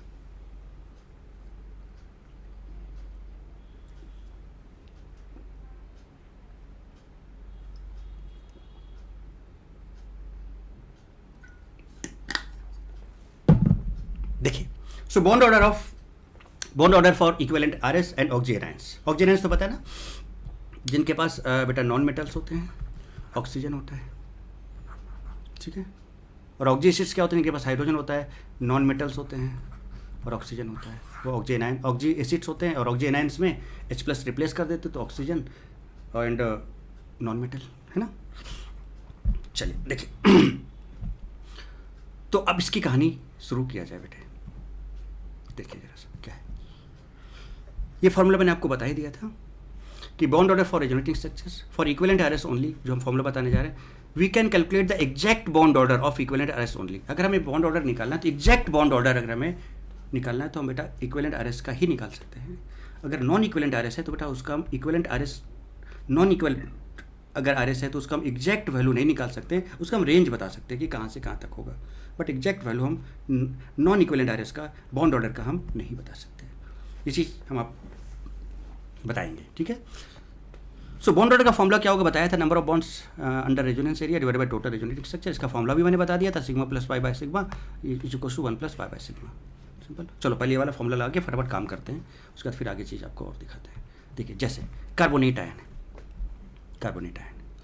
अच्छा एक चीज़ बेटा मैं बोलना जा रहा हूँ, अगर आप लोग कमेंट में लिखोगे, ढेर सारे लोग, कई लोग, एक दो नहीं कई लोग, कि सर हमको रेजोनेटिंग स्ट्रक्चर्स किसी भी स्ट्रक्चर कैसे बनाते हैं उसका ट्रिक बताओ, और कैसे फाइंड करते हैं total number of resonating structure उसका VKST बताओ। अगर आप कमेंट बॉक्स में बहुत सारे लोगों का अगर कमेंट्स आएगा तो हम उस पर एक वीडियो बहुत अच्छा सा बनाएंगे, जिसमें आपको किसी भी कंपाउंड का रेजोनेटिंग स्ट्रक्चर बनाना चुटकी में सिखा देंगे, और किसी भी कंपाउंड को देखकर उसके अंदर कितने रेजोनेटिंग स्ट्रक्चर्स बनेंगे वो हम देखना आपको बता देंगे। बट इसके लिए आपको है ना कमेंट करने पड़ेंगे ढेर सारे, और जब मुझे लगेगा कि ठीक ठाक कमेंट आपके आ गए देन हम उसका एक वीडियो बनाएंगे, ठीक है। ओके चलो, कार्बोनेट। अब सुनो बेटा, बॉन्ड ऑर्डर क्या है बेटा, 1 प्लस, अब देखो ये सारे ऑक्सीजन आयंस है, रेजोनेंस हो रहा है, देखो minus single double minus single, तो ये पूरा का पूरा रेजोनेंस एरिया है आपका, है ना। बताओ बेटा 1 प्लस क्या था फॉर्मूला, यहाँ पे लिखूँ, bond order is equal to था 1 plus pi by sigma. 1 plus कितने पाई, 1 पाई, और कितने सिग्मा है 1 2 3, सो 1/3, ये आगे 1.33। सिंपल जरा, फॉस्फेट आयन है ना। अब इसके रेजोनेटिंग स्ट्रक्चर्स ऑक्सीजन आयंस का मैं बताऊँ सिंपल तरीका बेटा, जितने ऑक्सीजन होते हैं उतने ही, अगर ऑक्सीजन आयन है कोई भी तो जितने ऑक्सीजन होते हैं उतने ही उसका रेजोनेटिंग स्ट्रक्चर होता है। 3 है तो 3, 4 है तो 4, देखो ऑक्सीजन 4 है तो 4, ऑक्सीजन 4 है तो 4। और ये केवल इसी का नहीं, जब आप बोलोगे ना तो भाई बहुत सारी जितने भी कंपाउंड हैं सब जितने एग्जिस्ट करते हैं सबका आपको ट्रिक बता देंगे, है ना। कुछ कैटेगरी हैं उनको हम पूरा बता देंगे, किसी भी कंपाउंड को देख के बता सकते हो उसके अंदर कितने आरएस बनेंगे। देखो यहाँ पर 3 ऑक्सीजन 3, 4 ऑक्सीजन 4, 4 ऑक्सीजन 4, सीधे रेजोनेटिंग स्ट्रक्चर बता सकते हो। और चाहो तो वो वाला फॉर्मूला भी यूज़ कर लो यहाँ पर, देखो जरा से कैसे, ये वाला formula, total number of bonds under resonance area divide by total RS. जरा देखो कैसे, एक मिनट करके दिखाऊँ, total number of bonds, but ये पूरा रेजोनेंस एरिया है ना, इसके अंदर टोटल नंबर ऑफ बॉन्ड्स कितने हैं, 1 2 3 4, 4 by total number of resonating structure कितने, 3, 4/3। ये लीजिए, ये लीजिए, देखो minus single double minus single double minus single double, ये पूरा का पूरा रेजोनेंस एरिया है ना बेटे। तो total number of bond under resonance area कितने, 1 2 3 4 5, चलिए 5, और बेटा इसमें 4 ऑक्सीजन है तो total number of resonating structure 4 में 5/4, देखिए आंसर। या फिर 1 plus pi by sigma use करो तो 1 प्लस पाई, 1 पाई है, और सिग्मा कितने, 1 2 3 4, सो 1 प्लस 1 पाई, और सिग्मा यहाँ पर 4 है तो 5/4। सिमिलरली इसमें देखो 1 प्लस, इसमें 2 पाई है तो 2 बाय सिग्मा कितने हैं, देखो इसके अंदर 4 है तो ये आपका 1.5। चलो आगे देखो, अरे आगे देखें जनाब, आगे देखें, और भी हैं। ClO4 माइनस, ClO4 माइनस, देखो स्ट्रक्चर बनाया इसके अंदर, कितने पाई बॉन्ड बेटे इसके पास बताओ? अच्छा 4 हैं, तो स्ट्रक्चर 4, 3 है, RS 3 हो जाएंगे, 2 हैं और RS 2 होंगे, 3 यहाँ पर RS 3 होंगे, 2 यहाँ पर RS 2 होंगे, 3 यहाँ पर RS 3 होंगे। तो ये ऑक्जी एनायंस के लिए सिंपल फार्मूला है कि आप नंबर ऑफ रेजोनेंस स्ट्रक्चर्स बता सकते हो। बट ऐसे तो बेटा बहुत सारे केसेस हो सकते हैं ना, ये तो इनऑर्गेनिक, ऑर्गेनिक में भी तो बहुत सारे केसेस हो सकते हैं ना। तो सारी ट्रिक्स अगर आप ढेर सारे कमेंट्स में बोलोगे, बहुत सारे लोग कमेंट्स करोगे, तो फिर हम आपको उसका एक बनाएंगे।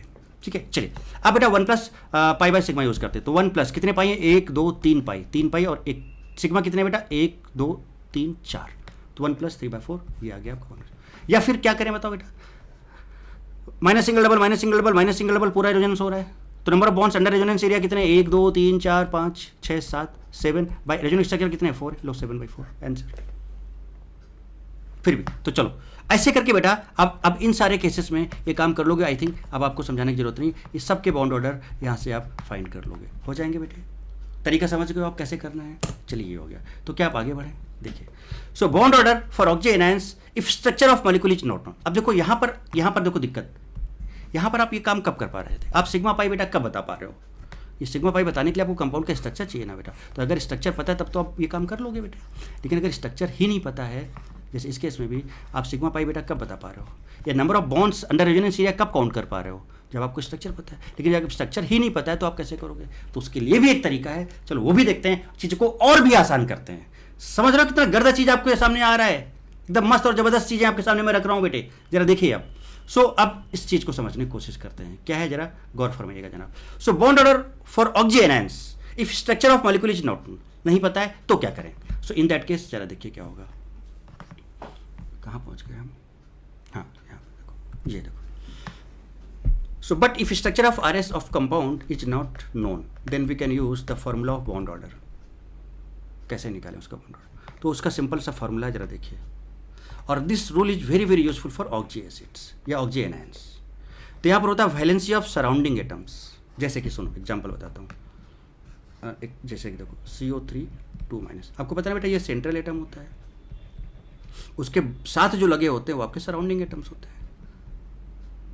और सराउंडिंग एटम यहाँ पर जैसे ऑक्सीजन है, तो बेटा ऑक्सीजन का वैलेंसी कितना होता है? -2 होता है। ठीक है, बट यहाँ पर क्या है? Mode of valency of surrounding atom लेना है, तो नेगेटिव वैल्यू नहीं लेना, 2 लेना है।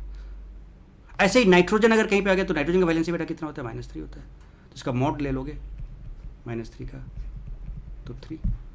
हेलोजेंस का कितना होता है? 1 होता है, -1 होता है, तो इसका मोड ले लोगे तो कितना आ जाएगा? ये 1 आ जाएगा। बात समझ रहे हो?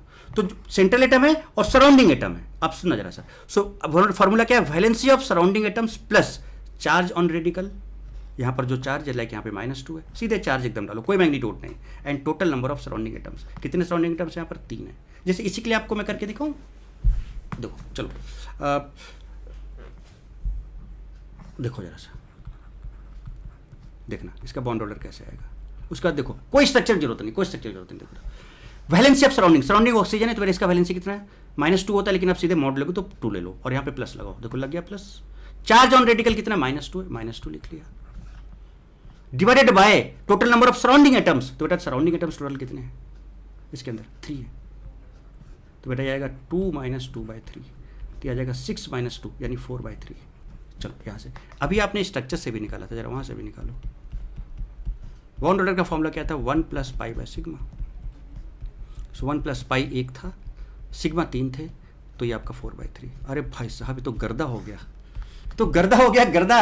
There is no need of structure of oxy anions, कोई जरूरत नहीं स्ट्रक्चर की। You can find bond order directly, you can find bond order directly. आया समझ में? तो valency of surrounding atom, but mod लेना है, माइनस है तो उसको प्लस लेना है, प्लस में plus. Charge as it is लेना है, अगर प्लस है तो प्लस लेना है, माइनस तो माइनस लेना है। जैसे माइनस था तो यहाँ पे माइनस लिया, and total number of surrounding atoms, उसके अंदर सराउंडिंग एटम्स जो है उनको देख लो और निकालो। वैलेंसी कुछ का मैंने लिख दिया। अब चलिए अब कुछ एग्जांपल्स की तरफ आगे बढ़ते हैं जनाब। देखिए देखिए एग्जांपल्स, कार्बोनेट आयन देखिए। तो अब बताओ बेटा, सबसे पहले क्या था? Valency of surrounding atom, oxygen है तो 2, प्लस में ही लिखना है, प्लस कितना चार्ज है देखो -2, surrounding atoms divided by surrounding atoms 3 है, तो -2 सिंप्लीफाई किया गया है। क्या इसका स्ट्रक्चर आप पता है? नहीं पता है, नहीं निकालने की जरूरत है। बताओ बेटा बॉन्ड ऑर्डर क्या होगा? सराउंडिंग एटम कौन सा? ऑक्सीजन, तो इसका वैलेंसी कितना है? 2। चलिए प्लस चार्ज कितना है यहाँ पर? -1, तो -1, डिवाइडेड बाय सराउंडिंग एटम्स कितने हैं, 4 हैं। समझो कहानी, सराउंडिंग एटम्स कितने हैं, 4 है, तो डिवाइडेड बाय 4, ये लीजिए 1.75। अब आप मैच करा के देख लेना। ClO3 माइनस, बताओ बेटा क्या होगा, क्या स्ट्रक्चर पता है, नहीं पता है भाई, तो बेटा बता क्या करने वाले हो आप, वैलेंसी ऑफ सराउंडिंग एटम कितना है, 2, ये लीजिए मैग्नीट्यूड के साथ। चार्ज कितना है, -1, ये लीजिए। सराउंडिंग एटम कितने हैं, 3, ये 3, सो 5/3 1.66, ये लीजिए जनाब। दूसरा ClO2 माइनस, इसका बॉन्ड ऑर्डर कैसे करोगे आप, बताओ बेटा, तो इसका बताओ बेटा, वैलेंसी कितना ऑक्सीजन का, 2, प्लस चार्ज कितना है, -1 डिवाइडेड बाय कितने सराउंडिंग एटम है, 2, 1.5। फॉस्फेट आयन की बात करें हम अगर हम, तो बॉन्ड ऑर्डर क्या होगा बताओ बेटा, इसका क्या होगा बताओ, वैलेंसी इसका ऑक्सीजन का कितना, 2 है, -3 चार्ज है, -3 बाय सराउंडिंग एटम्स 4 हैं इसके अंदर, सराउंडिंग एटम्स दिख रहा है ना, ये 4 5/4 1.25। क्या है जनाब, क्या स्ट्रक्चर की जरूरत है, क्या स्ट्रक्चर की जरूरत है, you can find bond order without knowing the structure of compounds, without knowing. भैया कितने आपको तरीके बता दिए मैंने बॉन्ड ऑर्डर निकालने के, जैसा चाहो वैसे करो भाई, ये अब आपके श्रद्धा की बात है। श्रद्धों को समझो, भावनाओं को समझो, भावना को समझो, और समझ के बेटे पेंसिल को मत तोड़ना, पेंसिल इफेक्ट नहीं टूटना चाहिए, नहीं तो भला इफेक्ट लग जाएगा, है ना। हमारे युग पुरुष हैं जो आपको पता है ना, वो भाला लेके घूमते रहते हैं, तुरंत भाला इफेक्ट लग जाएगा, इसलिए पेंसिल इफेक्ट टूटना नहीं चाहिए किसी भी हालत में, ठीक है। चलिए ओके, तो अब क्या है कि थोड़ा सा और आगे कुछ बात की जाए भाई, की जाए कि नहीं की जाए, अरे की जाए कि नहीं की जाए, कुछ बोलें तो जनाब आप, क्या हम थोड़ी सी कुछ और आगे बातें करें, चलो करें। Acidic character through bond order, भाई साहब अच्छा एक चीज बताओ बेटे, बॉन्ड ऑर्डर जो है, बॉन्ड ऑर्डर जो यहाँ लिखे हैं डायरेक्टली प्रोपोर्शनल टू स्टेबिलिटी होता है ना बेटे, होता है ना, ठीक है। हम लोग किसी भी जब एसिड की बात करते हैं तो हम बोलते हैं ना acidic character is directly proportional to stability of anion, stability of anion, तो भैया ये होता है ना।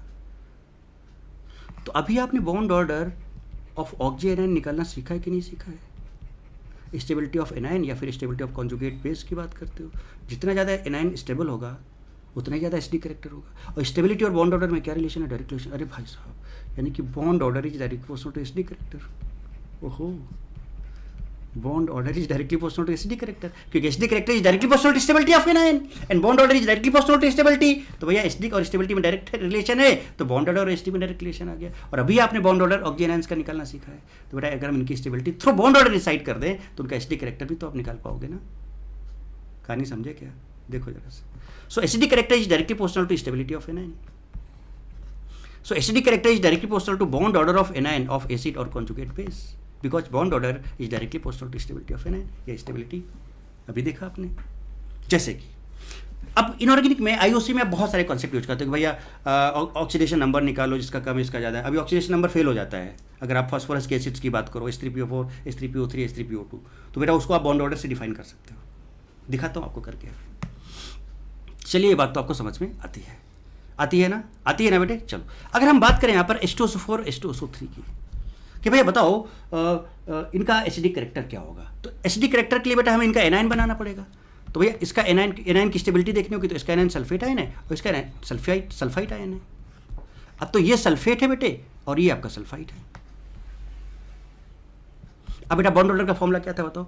सराउंडिंग एटम का वैलेंसी 2 है, ये लीजिए 2, चार्ज -2 है, -2, कितने सराउंडिंग है, 4 है, 4 निकाला 1.5 आया, ये लीजिए जनाब। सराउंडिंग एटम कौन सा है, ऑक्सीजन, उसका वैलेंसी 2 है, ओहो, प्लस चार्ज कितना है, -2 लिख लिया। टोटल सराउंडिंग एटम कितने हैं, 3 है, 3 से डिवाइड किया 4/3 आ गया 1.3। बताओ बेटा इसका बॉन्ड ऑर्डर ज़्यादा है, तो अगर इसका बॉन्ड ऑर्डर ज़्यादा है तो बेटा इसके एनायन का स्टेबिलिटी भी क्या होगा, ज़्यादा होगा। अगर इसका बॉन्ड ऑर्डर ज़्यादा है, more bond order, more stable anion और conjugate base and more acidic character, so इसका ये मोर स्टेबल होगा तो इसका एसिडिक कैरेक्टर ज़्यादा होगा। सो H2SO4 is more acidic then H2SO3। सोचो कहाँ से डिफाइन कर दिया, बॉन्ड ऑर्डर से डिफाइन कर दिया। कहाँ से डिफाइन कर दिया बेटे, बॉन्ड ऑर्डर से डिफाइन कर दिया। और आगे बढ़े, acidic character of H3PO4 H3PO3 and H3PO2, it's very important. कई लोग बेटा इसको गलत भी बता देते हैं।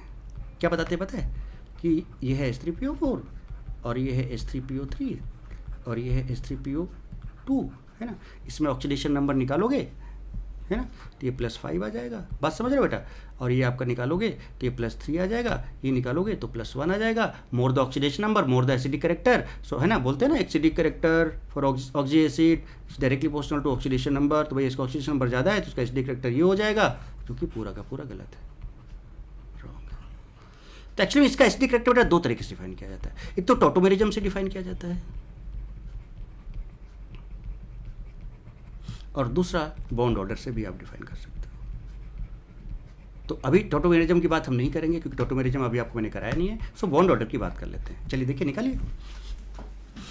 अगर हम अब देखो बेटा, बॉन्ड ऑर्डर निकालना अगर हम चाहें तो निकाल सकते हैं कि नहीं निकाल सकते हैं, देखो चेक किया जाए, बोलो बेटा। ये जो आपको पता है ना, ये ट्राई बेसिक होता है, इसका वैलेंसी फैक्टर 3 होता है। इसका वैलेंसी फैक्टर बेटा कितना होता है बताओ? इसका वैलेंसी फैक्टर कितना होता है? 2 होता है, और इसका वैलेंसी फैक्टर 1 होता है। ये सिर्फ ये तीनों के तीनों हाइड्रोजन को रिप्लेस कर देगा तो ये फास्फेट आयन बनाता है। ये बेटा सिर्फ 2 को रिप्लेस करता है तो 3 थे, 1 बच गया। और ये जो है बेटा सिर्फ 1 को रिप्लेस करता है तो यहाँ पर 2 बच गए, ये आ गया। ठीक है, सिंपल सा। अब बॉन्ड ऑर्डर निकालेंगे, जिसका बॉन्ड ऑर्डर ज़्यादा होगा उसका एनायन ज़्यादा स्टेबल होगा, जिसका एनायन ज़्यादा स्टेबल होगा उसका एसिडिक करेक्टर ज़्यादा होगा। अब बॉन्ड ऑर्डर निकालते हैं, जरा देखो। जैसे अब यहाँ से शुरू करते हैं इसका बॉन्ड ऑर्डर, देखिएगा जनाब।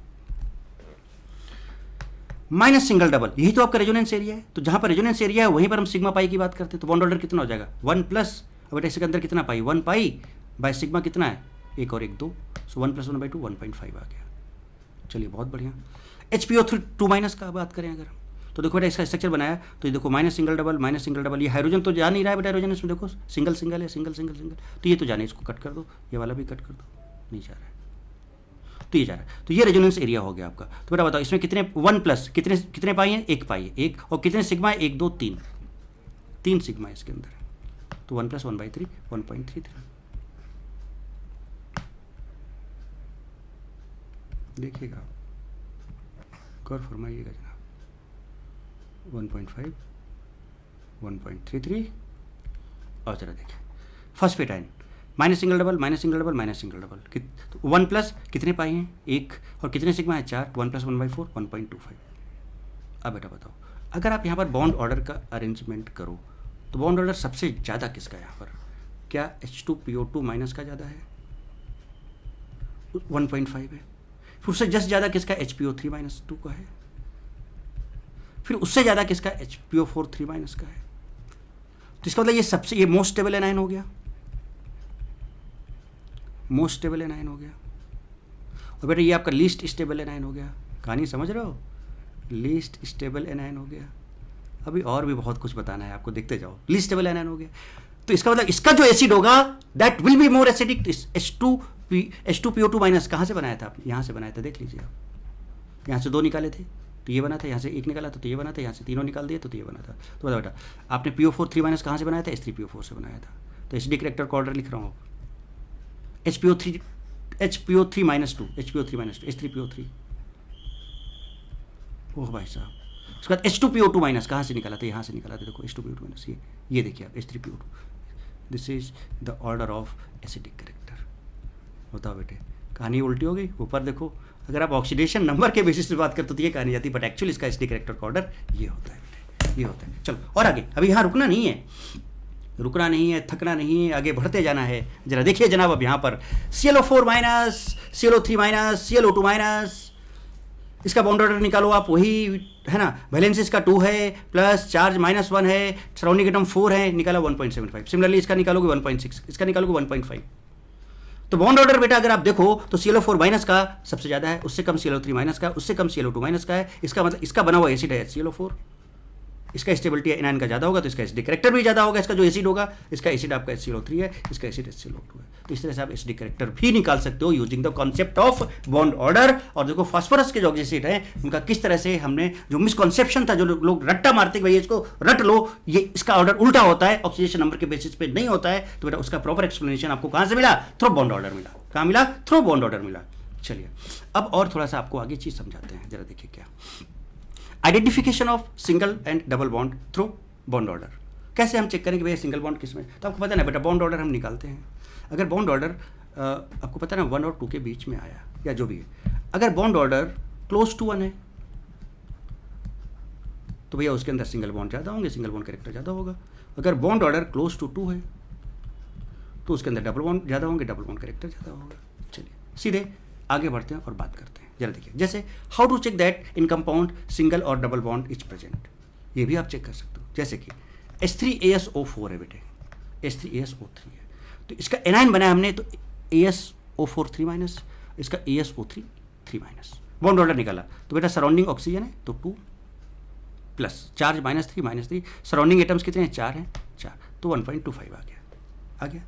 इसका निकाला हमने तो देखो बेटा यहाँ पर ऑक्सीजन का वैलेंसी 2 होता है, प्लस कितना चार्ज है, -3 है, और सराउंडिंग 3 है, इसको सिंपली 1। अरे भैया इसका बॉन्ड ऑर्डर एग्जैक्टली 1 आ गया, तो एग्जैक्टली 1 आ गया, इसका मतलब इसके पास 100% सिंगल बॉन्ड ही होंगे, कोई डबल बॉन्ड नहीं होगा। एग्जैक्ट 1 आ रहा है बॉन्ड ऑर्डर, यानी जितने भी एटम्स इसके अंदर सब सिंगल बॉन्डेड होंगे। तो भैया AsO3 है तो देखो AS, ये सिंगल बॉन्ड, ये सिंगल बॉन्ड, ये सिंगल बॉन्ड, और ये 3- ये हो गए, ये लीजिए जनाब। तो इस तरह से आप सिंगल और डबल बॉन्ड का भी बात कर सकते हो बेटे, इस तरह से आप सिंगल और डबल बॉन्ड की भी बात कर सकते हो बेटे। बात समझ में आ रही है कि नहीं आ रही है? अब जैसे इसमें देखा आपने 1.25 है, so this is close to 1, इसका मतलब बेटा इसमें क्या है, मोर क्लोज टू 1, इसका मतलब इसमें सिंगल बॉन्ड ज्यादा होंगे, डबल बॉन्ड कम होंगे। बात समझ रहे हो ना? तो इसलिए AsO4 में देखो डबल बॉन्ड आ गया और बाकी का यहाँ पर सिंगल बॉन्ड आ गया, तो इसलिए है ना, तो इसका मतलब यहाँ पर डबल बॉन्ड भी होगा। अगर 1.25 है ना, तो इसके अंदर मतलब इसके अंदर डबल बॉन्ड भी होगा, उसका नंबर कम होगा, सिंगल बॉन्ड का नंबर ज़्यादा होगा। सो ये पॉसिबिलिटी आप, तो यानी काफ़ी पॉसिबिलिटी PNC की बात कर सकते हो आप यहाँ पर कि भाई क्या पॉसिबिलिटी हो सकती है, क्या नहीं हो सकती, using the concept of bond order, using the concept of bond order. और आगे देखो, why H3BO3 is written as BOH whole thrice, क्यों लिखते हैं इसको ऐसे? निकालो जरा बॉन्ड ऑर्डर। तो अगर हम इसका एनाइन बनाए तो ये बना।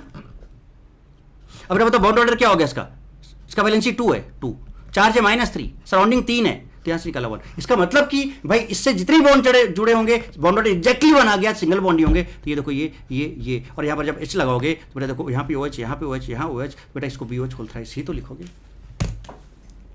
सो देख लो कि बॉन्ड ऑर्डर मेरा कितना इंपॉर्टेंट है, कितनी सारी चीजें आप यहां से डिसाइड कर सकते हो, चेक कर सकते हो, देख सकते हो, राइट।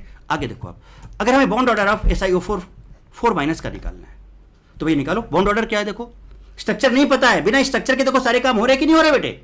इसके पहला वाला भी तो देखो, इसका वैलेंसी 2 है, चार्ज -4 है, सराउंडिंग 4 है, तो ये आपका -1 आ गया, ये 1। अरे भाई साहब 1 है, 1 है मतलब सारे के सारे 2 एटम्स के बीच में सिंगल बॉन्ड ही आएंगे। तो देखो SI था, ये सिंगल, ये सिंगल, ये सिंगल, ये सिंगल, 4 ऑक्सीजन थे और 4 माइनस है, तो ये निगेटिव लगा दिया, 4 H+ दे दोगे यहाँ पर तो आपका SiOH4 बन जाएगा।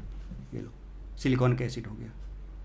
अब ऐसे ही करके बेटा आप बताओ, है ना, आगे काम कर सकते हो क्या? जैसे आपको निकला arrange the bond order of CO, CO2 and CO3 2-। जैसे CO की बात करें तो बेटा CO की बात करें अगर हम, तो बेटा यहाँ पर 14 इलेक्ट्रॉन है ना, वो वाला फॉर्मूला लगा है 3 - 0.5, तो 3 - 0.5 14 - 14, इसका बॉन्ड ऑर्डर 3 आ गया, सीधे 3 आ गया, सीधे। इसका मतलब कार्बन और ऑक्सीजन के बीच यहाँ पर ट्रिपल बॉन्ड आएगा। ये लीजिए। अब CO2 तो बेटा स्ट्रक्चर आपको पता ही है कि कोई भी 2 एटम के बीच, देखो यहाँ भी डबल बॉन्ड आ रहा है, कोई भी 2 एटम के बीच में यहाँ भी डबल बॉन्ड आ रहा है, इसका मतलब सिंपल निकालने की जरूरत ही नहीं, सीधे बॉन्ड ऑर्डर 2 बोल सकते हो। कार्बोनेट की बात करें अगर हम, तो देखो वैलेंसी ऑक्सीजन का 2 होता है, प्लस -2 चार्ज है डिवाइडेड बाय 3, इसका 1.33 आएगा। तो इसके अंदर सिंगल बॉन्ड कैरेक्टर भी होगा, डबल बॉन्ड कैरेक्टर भी होगा। अब इसके अंदर इसका बॉन्ड ऑर्डर 3 है, इसका बॉन्ड ऑर्डर 2 है, इसका बॉन्ड ऑर्डर 1.33 है। तो बेटा बताओ सबसे ज़्यादा किसका होगा? C होगा, उससे कम CO2 का, उससे कम कार्बोनेट आएगा। अब बेटे बताओ क्या इस तरह से आप किसी भी कंपाउंड का, किसी भी तरह का कोई भी कंपाउंड हो, क्या बेटा बॉन्ड ऑर्डर का कॉन्सेप्ट एकदम तगड़े से लगा पाओगे कि नहीं लगा पाओगे? तो यहाँ पर देखो हमने बहुत सारी चीज़ें सिखाई आपको, कितनी सारी VKST वगैरह आपको मैंने बताई, बॉन्ड ऑर्डर निकालने कितने सारे तरीके बताए, है ना। बॉन्ड ऑर्डर निकालने के लिए बहुत सारे लोग ट्रायंगल रूल बताते हैं, बट वो हमको जमता नहीं है, 0.5 वाला हमको बिल्कुल जमता नहीं है बेटे, इसलिए मैं उसको टच नहीं करता हूँ, ठीक है। तो ये चीज़ें यहाँ पर ट्रिपल बॉन्ड यहाँ पर था, राइट बेटे। तो अब आई होप बेटा कि आपने आज की क्लास बहुत इंजॉय किया होगा, और फिर से मैं बोल दे रहा हूँ कि अगर आप लास्ट तक अभी देख रहे हो बेटा, और अगर आप चाहते हो कि how to make resonating structure with VKST and number of resonating structure किसी भी कंपाउंड का विथ VKST चाहते हो अगर आप, तो ढेर सारे कमेंट आने चाहिए, है ना। टारगेट आपका यही है कि अगर 100 कमेंट्स आ जाते हैं तो मैं आपका वो वीडियो बना दूंगा, ठीक है। किसका कि किस तरह से नंबर ऑफ रेजोनेटिंग स्ट्रक्चर्स पहचानेंगे, पूरे ऑर्गेनिक इनऑर्गेनिक सारे मिला के लगभग, और कैसे हम फिट चुटकी में किसी भी कंपाउंड का रेजोनेटिंग स्ट्रक्चर्स बनाएंगे। ओके बेटे, तो चलिए आज की क्लास में बेटा इतना ही रखते हैं, है ना। आपको अच्छा लगा हो, डेफिनेटली आपको अच्छा लगा होगा, आज तो मैं बोलूँगा ही नहीं, है ना। तो आपको बहुत अच्छा लगा है तो आप क्या करो, आपको बहुत अच्छा लगा है ये, अगर नहीं बोल रहा हूँ, मैं खुद बोल रहा हूँ कि आपको बहुत अच्छा लगा है, लाइक करो, कमेंट करो, शेयर करो, सब्सक्राइब करो, दोस्तों को बताओ बेटे, शेयर करो, ये सारी चीज़ें जरूरी है बेटा, है ना। शेयर करने से, है ना, बांटने से क्या होता है, दुख कम होता है, और दुख जब कम होता है तो स्टेबिलिटी बढ़ता है ना।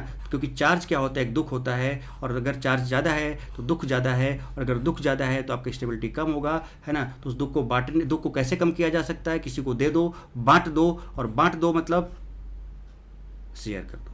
तो भैया शेयर करो और स्टेबिलिटी को बढ़ाओ, शेयर करो, स्टेबिलिटी को बढ़ाओ।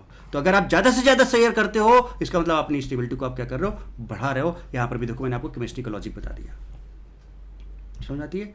सो बेटा आज के लिए इतना ही, है ना। थैंक यू सो मच बेटे, God bless you all, love you all. खूब पढ़ो, खूब लिखो, खूब आगे बढ़ो। Why not D.